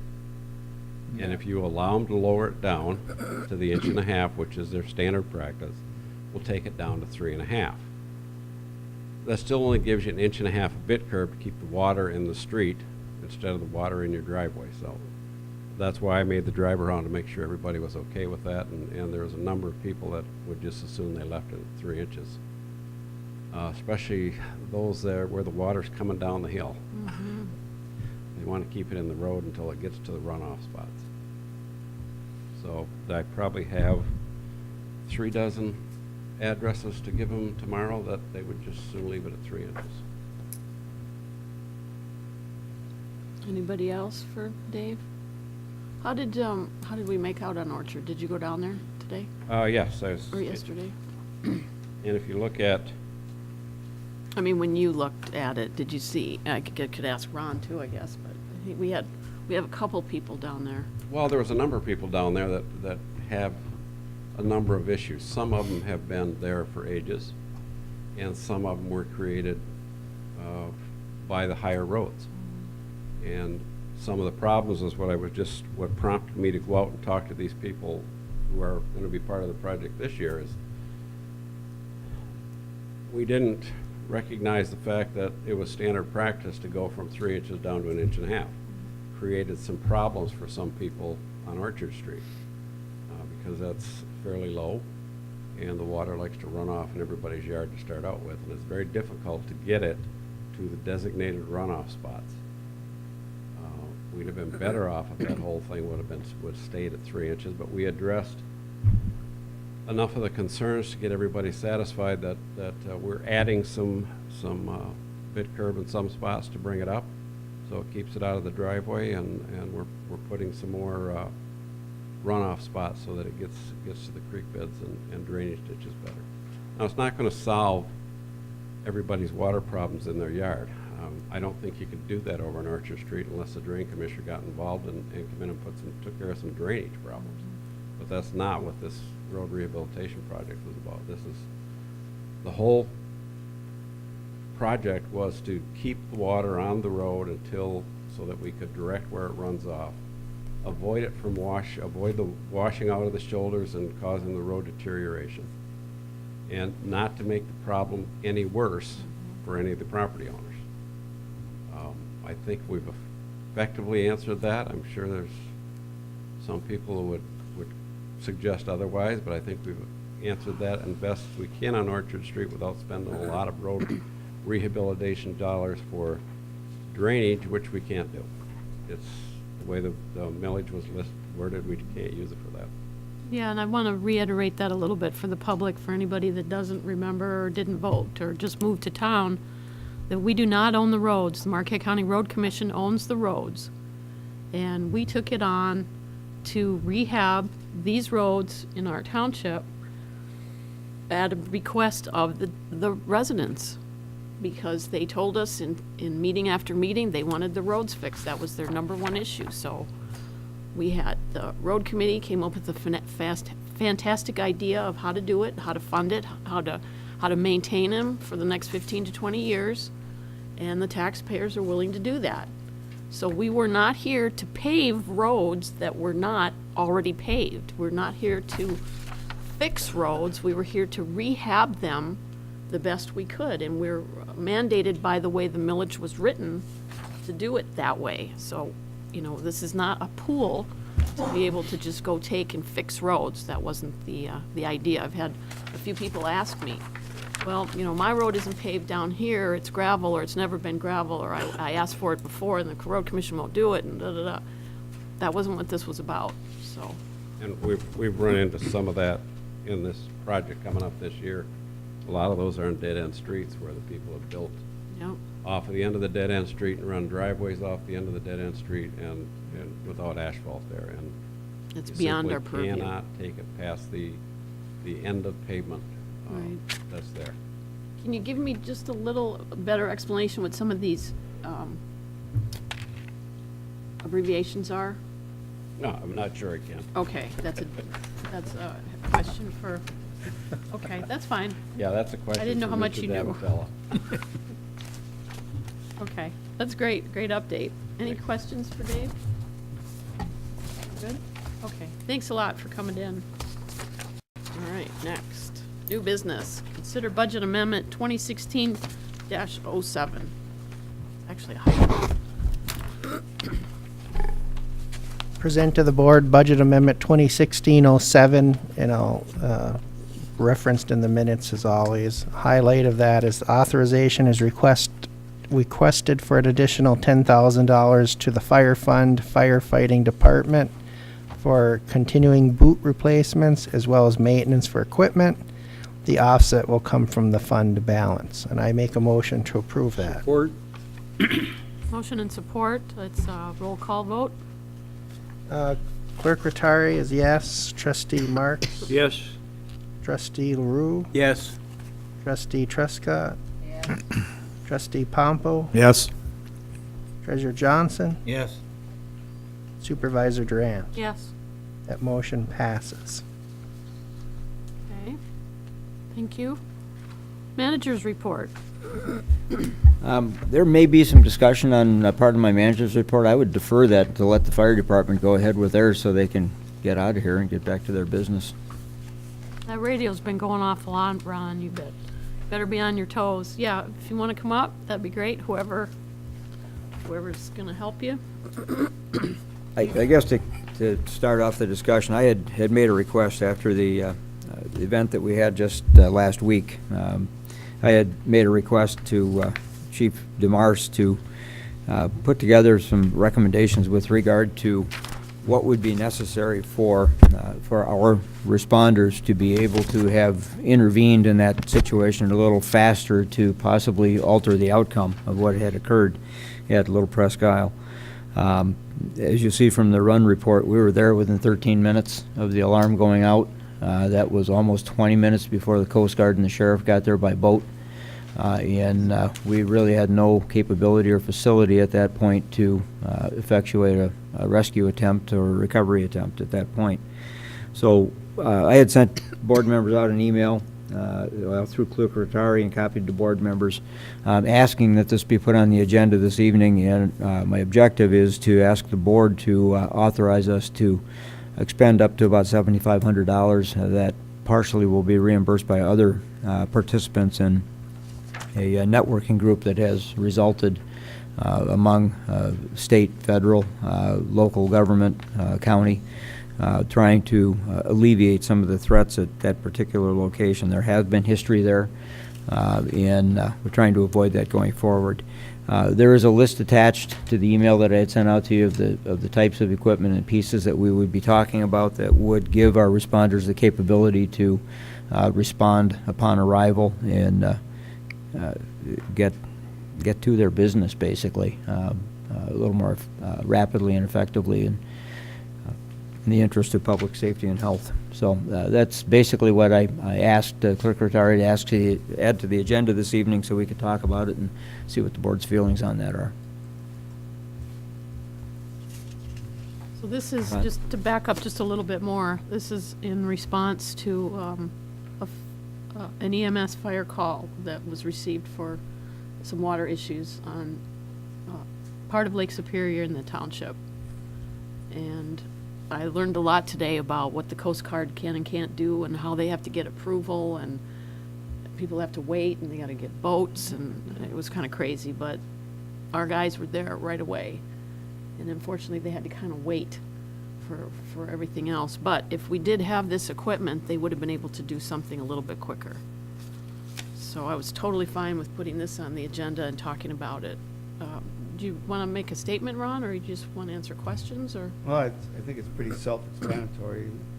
The equipment, and I've worked with a number of agencies and met with Ian Davis at the city because they've been providing essentially the same level of service to their beaches for a number of years. And between all the different contacts, I pretty much developed a list that you see here. It certainly is not an extensive list. Is not equipped to the level that some of our neighboring departments have, but it will allow us to effect a shore entry rescue in a situation like that.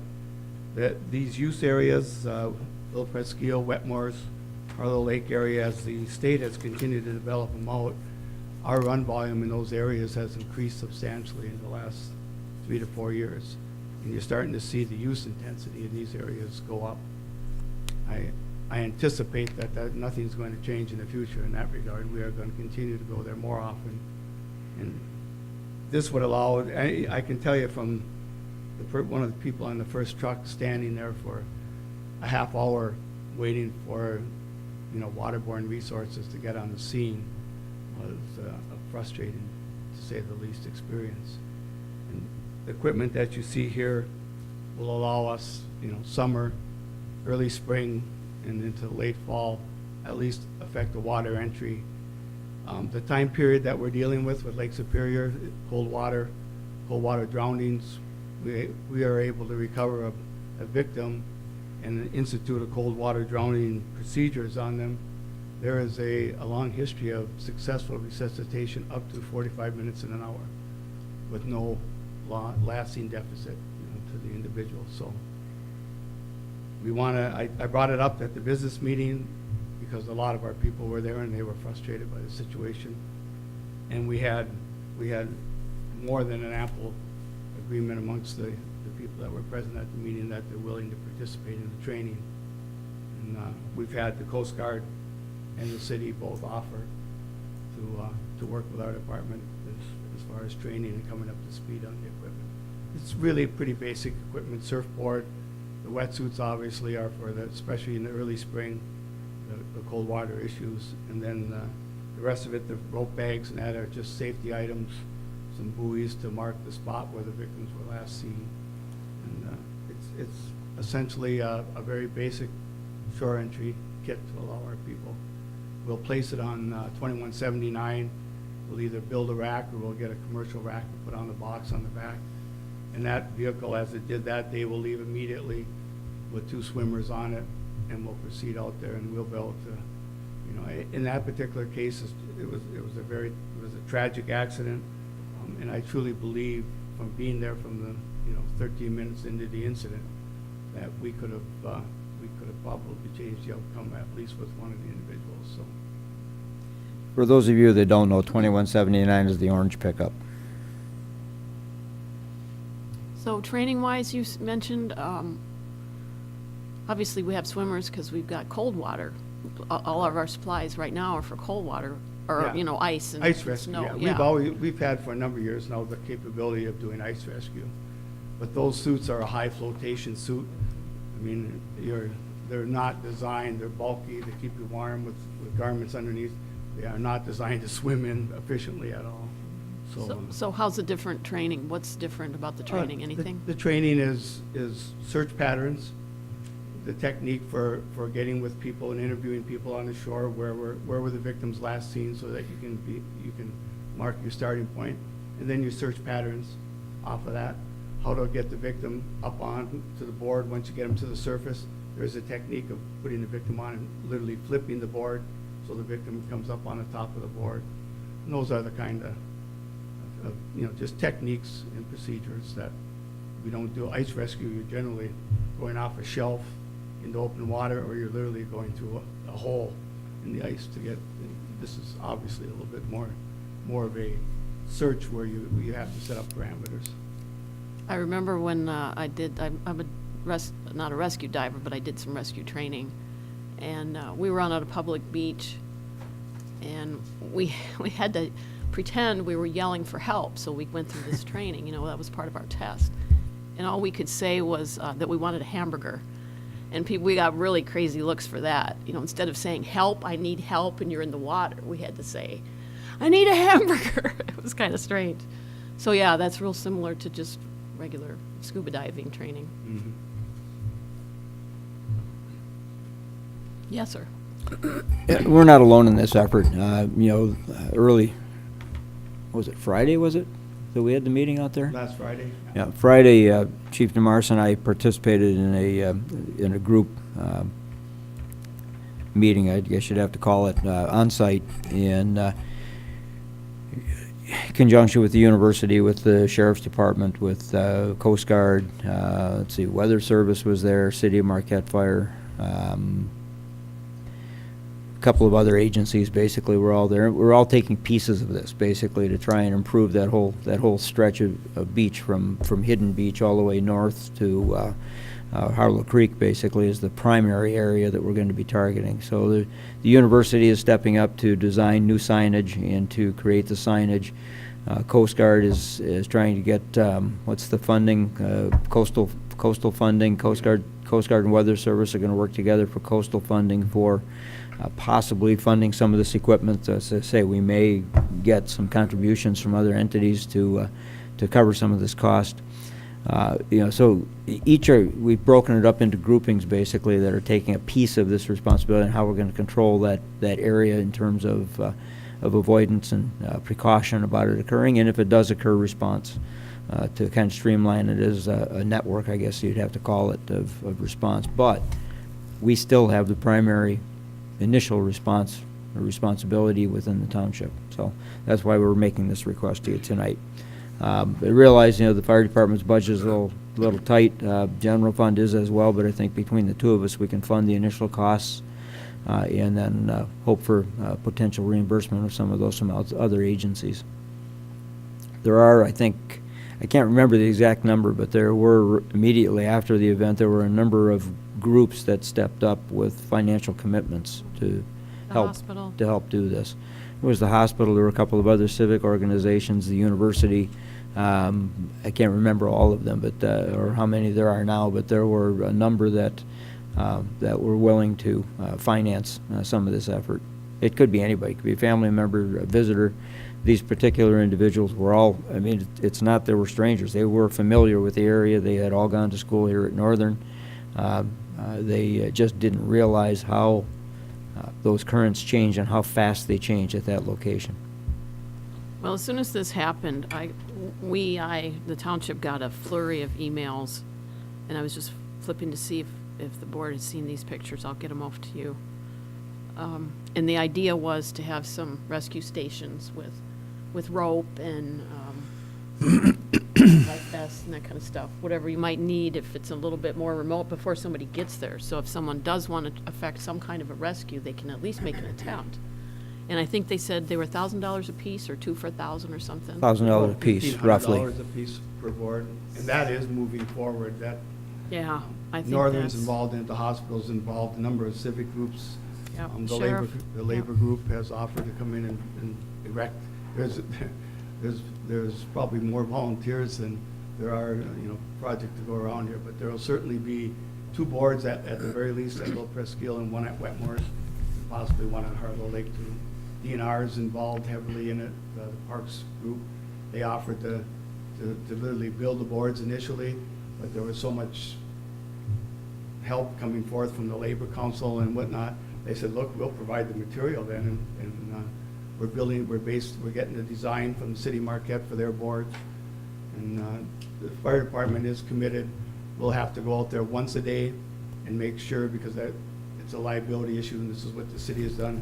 We have to make sure that, if you advertise these boards are there and these devices are available to people, there is a theft problem, unfortunately. The city's experienced it. It isn't a high issue, high rate of theft, but they have had it. So somebody has to go check those boards on a daily basis and make sure if the life jacket's gone, if the rope buoy's gone, we have to replace that. We, not being the fire, we have to physically do the inspection. Look, I've already made it abundantly clear we don't have the budget to purchase more life jackets or throw buoys or anything else, so. Well, and that's why I said too, I mean, a bunch of people volunteered funds and donations, and I know I've heard that the father of one of the victims, wants to get involved or spearhead or do something. Maybe he's the one that takes on the family involvement. Right, the fundraising or something. But I think 2 is not enough. We need to do as many of the remote areas along our shoreline. I mean, ours countywide shoreline, not just the township. Especially if there's this groundswell for support. There are a lot of remote areas, and I'm not saying, we put it in every little rock and corner, but if that's the first line of defense to helping somebody, and we can put, a $1,000 station somewhere on some rocks where it's gonna take too long for a truck to get in even. Right. We could do 10 or something of these. Yeah, the initial plan right now is for 2 initially, one right near the point, and then another about halfway from that point to Harlow Creek, where the mouth of Harlow Creek comes out. There is discussion. I mean, if you look at the map on the wall there, you can see we've got almost 10 miles of Lake Superior shoreline that's primarily beach here in the township. That's just in Marquette Township. So, how do you cover all of that with those resources? And, and that is, we're focusing right now on the ones that get the highest use. Hidden Beach is one, Harlow Lake is another. This stretch of Little Presqu'île, Wetmore's Landing, those are the areas that really have the impacts. But Ron's absolutely right. Where the people are really kind of congregating at are where the state is improving, like Wetmore's Landing and Little Presqu'île, where they're making improvements with campsites and things such as that, amenities. So the use is moving out there, and in all fairness, the beaches within the city of Marquette are becoming more restrictive. They're closing more often because of weather conditions and things such as that, which is part of their safety plan, their waterfront safety program. So that is causing people to move further north where they're less regulated and less restricted, which is into our township. So that's kind of the long and the short of it is the initial reaction, the initial immediate action is to acquire 2 of those rescue stations at that site, And our commitment was to come to the board to see about funding for us to be the first responders. Pete? Ronna, are they talking about signs up in the parking area or something like that about the beach and the current, is that? There is some signs there now, Pete, but these boards are gonna be much bigger, more elaborate signs, and we'll have a flag system up there, and quite frankly, my suggestion, and the Coast Guard agreed, we're gonna leave, essentially, there'll always be a red flag on these poles, and the red flag directs them to the board, and, you know, as far as currents and conditions, because it can change literally hourly out there. A change in the wind can change conditions dramatically. We can't run up there and raise and lower the flag, so rather than put a green flag up and have it mislead people, we're just gonna leave a red flag, which is what the city does. And that tells people, you know, read the board, be aware of the currents, and that it is a dangerous place to swim. And the Coast Guard, I'd like to clarify, the Coast Guard Station Marquette, Pat and his crew down there are fabulous people to work with. They are unfortunately, you know, encumbered by Coast Guard regulations as far as how they have to clarify everything prior to dispatch. But last year, they spent an entire evening at the fire department and out on the lake in ice rescue with us. And they've been extremely supportive of us in our operations. And Pat, in fact, the chief of the Coast Guard Station, is heavily involved in this board initiative. So they are a wonderful asset. The helicopter was the difference in recovering the people, and at least brought some closure to the family. And until the helicopter came on site, we did not have a location of either one of the two victims. So they were instrumental in the recovery of those people. And there is a family of the gentleman that was involved, and they do want to become involved in this process. So it's, from this tragedy, some good will come. Anything else for Ron? Yeah, Pete? I think fire department should be commended for such a speedy response. Yeah, 13 minutes, that's 'Cause awesome. you stop and think, 13 minutes, these are all volunteer people, you know, except for, you know, who we have on staff and that, but it's quite amazing. Thank you. Thank you. I'll pass that on. Yes, Dan? Is lifeguarding training a part of this training? Using the boards, Dan, and the procedure for getting them on, I don't know if you would call it lifeguard training in the process that they train their lifeguards to sit on the beach during the, you know, at the normal day operations of the city. Our training in between the city and the Coast Guard is gonna be how to use the boats or the boards, where to place the marker buoys, how we determine the last location, interviewing the people, and the procedure we use to set up a search and rescue grid pattern to recover the people. But there would be nothing for instance, knowing how to handle a person that is obviously totally crazy out there and wants to grab a hold of you and. How to approach them, that's all part of that. There is a certified lifeguard program. We are not going to that level of program. We are gonna go through the same training that the city uses for their people, and the Coast Guard has agreed to wants to come in and give us a hand as well, interacting with their boats and getting somebody from their board onto the boats. And that kind of So obviously, if anybody did not do the training, they won't be affecting the rescue. No, Okay. they will not be on the boards if they have not gone through the training. Yes, Ernie? Question, I'm going through your equipment here. Like you're talking about wetsuits, full length. One size fits all, or are you having? No, there's two mediums, two larges of each suit, hood, booties. Okay. And I think Lynn can attest, you know, you can get a custom fit wetsuit. I was Patty certified for 25 years. I bought an off-the-shelf suit. It fit in some places, it didn't fit real good in others, so you got a little bit of a cold water rush every now and then, but it certainly sufficed. Where, you know, this is, you know, the city has water jets, they have jet skis, they have the little submarine propelled unit. I mean, you could go to a much higher, but we have to balance the frequency with the ability to quickly intervene, and that's what we're doing here. We're providing the basic equipment to get in there and hopefully locate the individual. You know, 13 minutes are are we going to save a person on the surface that's, you know, drowning, is in the current, gets caught in the rip current? No, that's what the boards are gonna be there for. You know, hopefully somebody there can at least throw them a buoy or interact with them.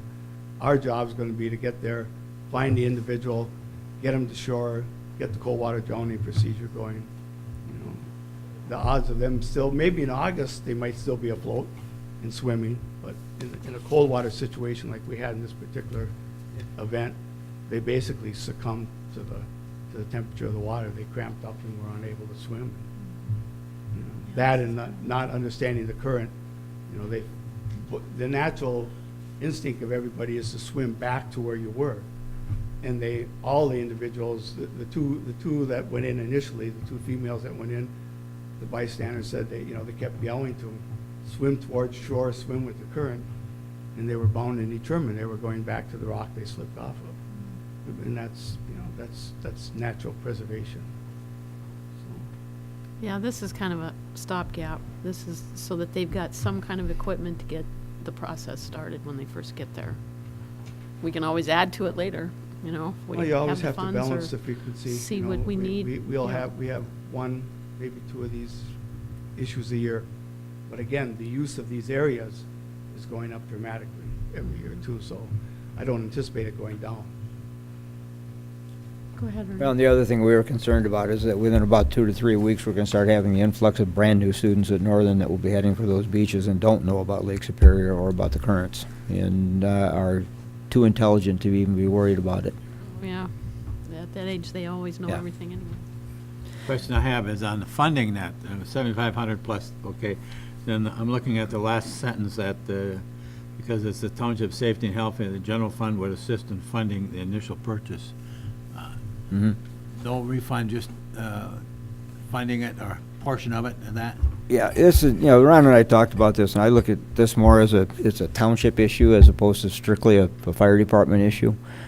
So, from that standpoint, we are anticipating probably having all of that $7,500 returned to us in some manner or another from outside interests. But in the short run, I think to get this going, if the board is supportive to get this going, we would find a way from between the two fund balances to get this bought right away.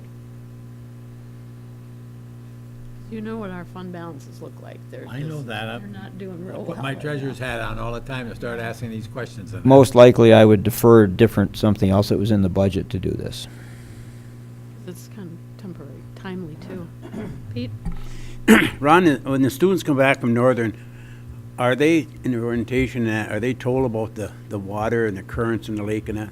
I thought they were, but I wasn't Yep, sure. they, part of their orientation is with the city police, the Coast Guard, and they've asked us if we want to be involved for Little Presqu'île in that area to actually participate in that as well, so. All right, thank you. They actually developed, the city developed what we call a rack card, and we've got it at the hotels too. And it's Yeah. got maps and it gives you the signals. It almost should be bigger, but Yeah, the university does as well for their students when they come in their enrollment packets. They have, be aware of these things. It's a beautiful area, but it is dangerous, be aware. So they have that in their packet as well. But I think all of us recognize that when, we were 18 and 19, we paid Invincible. strict attention to all those things that Oh, we yeah. were given. I did, I always know. adhere to the rules. And I think Trustee Pompa will concur too. We see our high-angle rescue, cliff rescue, usually involves, quite frankly, the students as they come back. Dead River Falls area is a real popular hangout. It's remote enough that there's a lot of born and raised Marquette people that don't know where Dead River Falls is, but every freshman at Northern knows where it is within a month of arriving. It's amazing, and we go out there a lot. And we go out to Little Presqu'île for cliff issues too, and kids stranded on the island. We had that major ice rescue 2 years ago that involved the Coast Guard and the helicopter again. I mean, they find these areas, and that's partly what attracts them is the ruggedness and the remoteness of the area. So we've been responding, as I mentioned in my memo, at various levels for various issues. We have been responding to these areas for the last 15 years. I'll make the motion to accept the investment for the water rescue equipment in an amount of $7,500. Support. Motion and support. Anything else? All in favor? Aye. Opposed? Thank you. Thank you. Thank you. Hmm.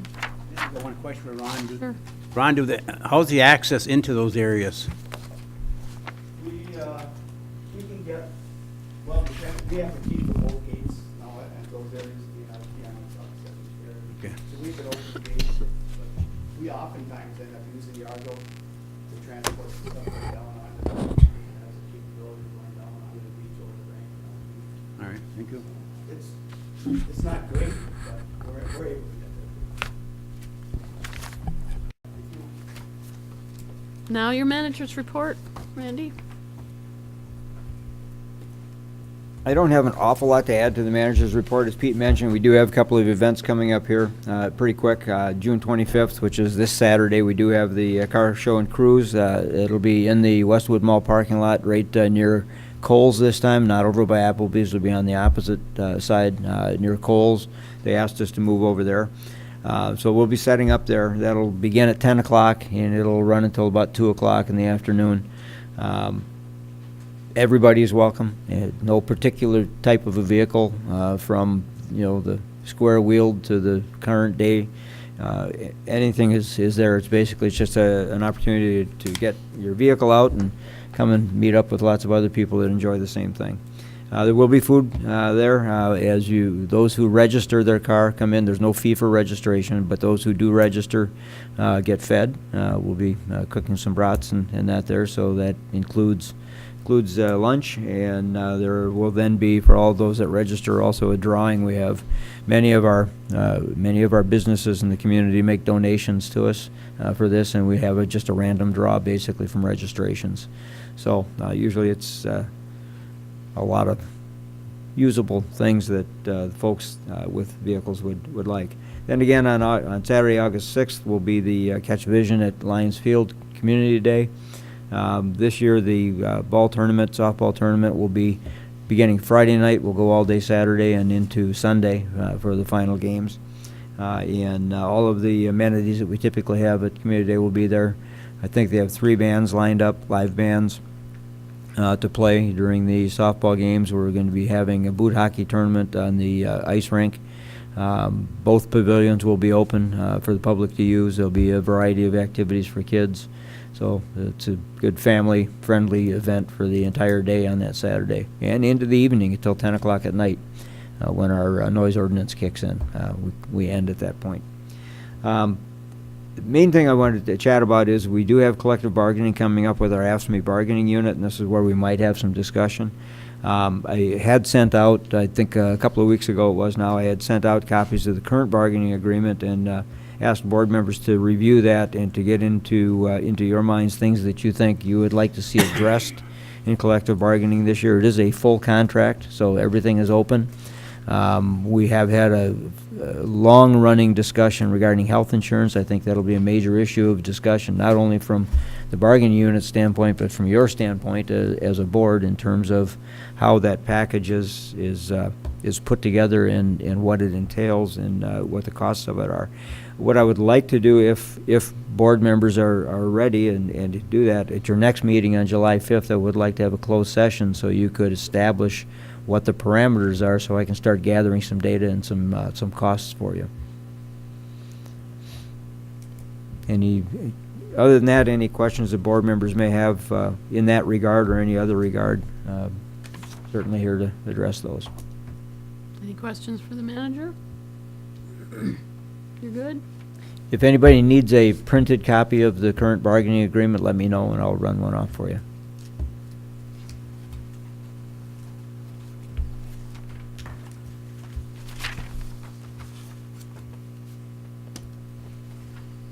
Okay, we're up to public comment again, if anybody else would like to address the board. Going once, going twice, we lost our audience. Now I can talk. Sure, that's the way it is. Oh, all Son right. of a gun. Board members, anything else you want to add? Yes, Pete.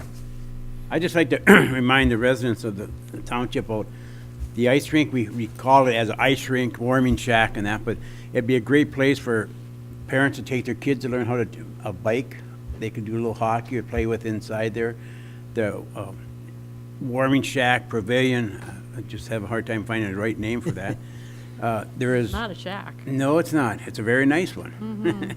But there is bathrooms, very clean bathrooms. There's vending machines in there that has snacks, water, sodas and stuff like that. So it's more than just a building, and it's not just for the ice rink. It's for year-round people to use it year-round. So stop and take a look at it. A lot of people at the playgrounds over there, the picnic tables are using those. So and stop and field, enjoy. tennis Yeah, the court. ball field is good, tennis court.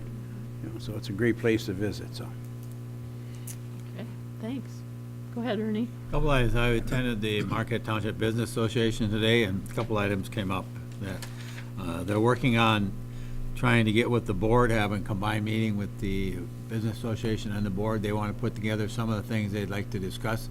And then I suggested, once you've done that, at board level and committee, is to contact our supervisors so we can get them on the agenda at some point in time as they move forward in that. And what they want to do is probably, I says, and it came up as a work session, and make an open invitation to all the individuals within the business association that would like to attend, so they can all see what's going on in that and get involved with in that too. So I said, yeah, that would be great, but I would, how do I put, I don't think you're gonna have a lot of attendance in that, but they will probably do it at lunchtime. They were asking, I think last time we met during lunch and that, and spent an hour in that, and we had a decent showing in that, and get together in that at that point. So, see that happening in the next couple, 3 months in that too, so. The other thing is Peggy Peggy Loyal, she's on this beautification, and I told her to contact you, Randy, because I said, we do have some dollars to help you out in that, but you have to get with Randy to work it out in that, so. And also mentioned about the sign up on the west end, that we would be able to help somewhat if they tell us what they want to do that too, so. Yeah, the planking and all that, so. So she's well aware of that, and hopefully she contacts you now too,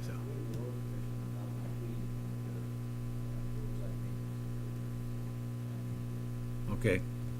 That was the two main things I wanted to bring back. Anything else from anybody? Yeah, Pete?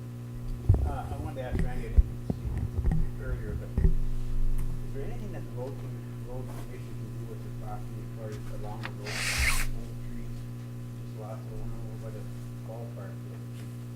If you ride around the township, it gets bad.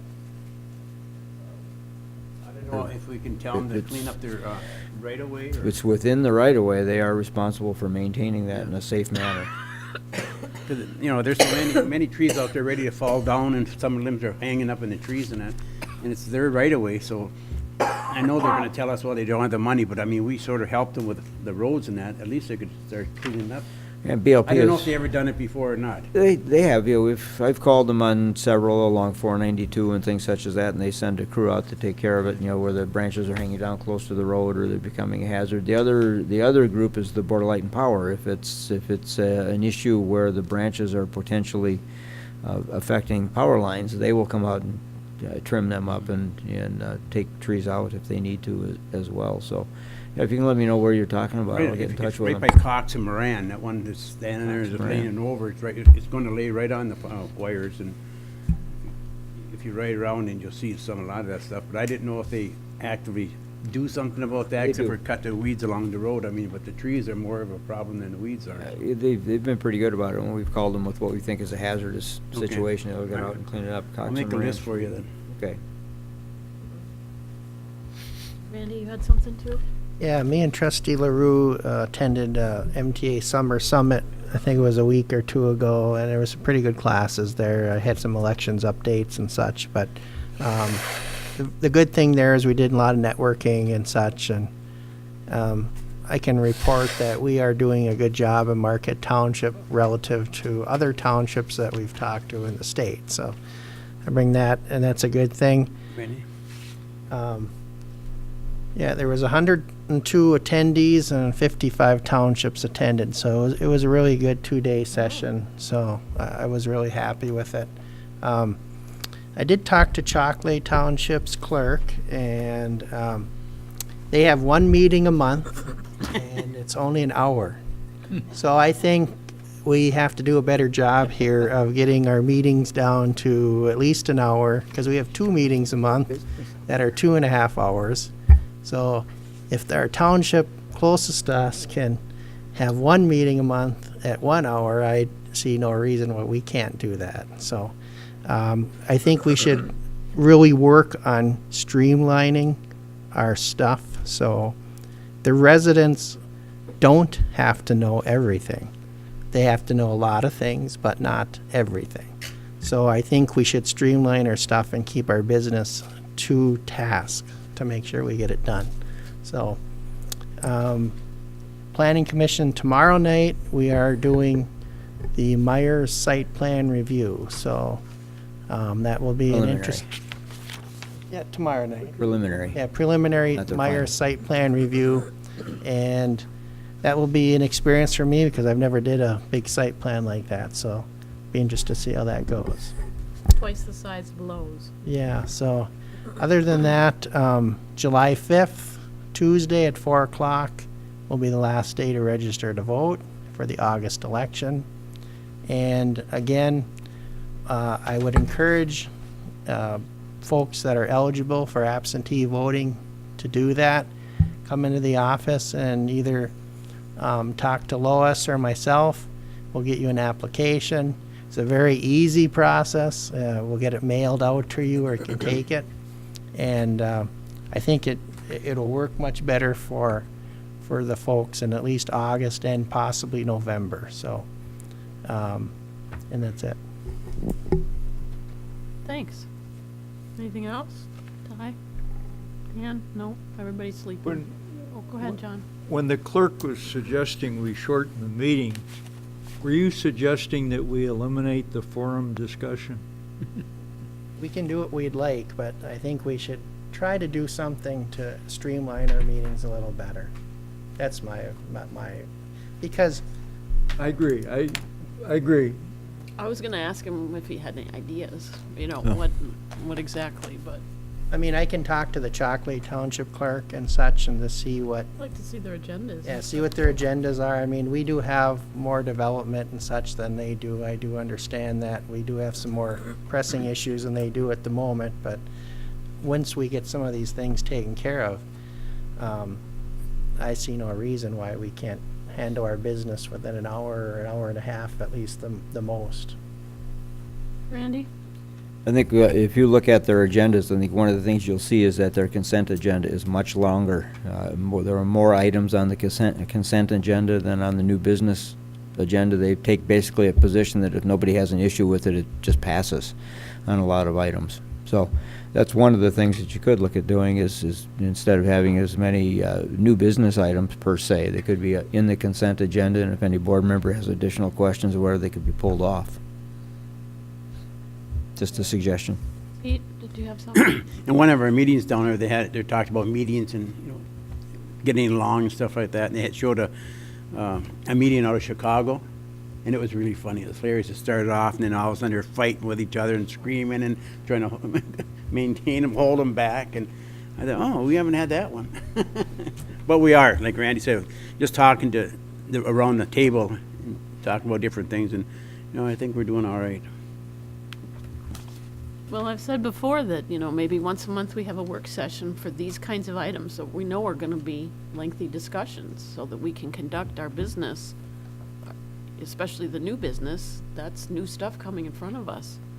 So, whether we spend an hour in a more relaxed setting when it's more convenient, having the discussion type, like maybe the library or the rate study or the CIP, something that's going to take discussion and not take up our business time. Because like I said before, this is where we have to conduct business. We have to pass these motions and pay the bills and stuff. We don't have an opportunity to do it otherwise. We can't get together. So we might just think about that. When we know we have these topics that are going to be, an hour discussion, schedule a meeting, a work session. It's still open to the public. It just doesn't take board time. I think we have a lot of non-residents watching these meetings, and they'll tell you what's going on and what'd you do that for and stuff like that. It's interesting. Anything else? One more motion? Oh. Second public comment. Oh, I thought I did that. I'm sorry. Yeah. No, I did. Yeah, I did. Oh, I didn't. Because this was board member comment. I will make a motion that we move into closed session pursuant to MCL 15.268D to consider purchase of real estate for which no option to purchase or lease has been obtained. Support. Motion and support. What do you call it? Roll call. Roll call, sorry. Clerk Rattari is yes. Treasurer Johnson. Yes. Trustee Pompo. Yes? Trustee Marks. Yes.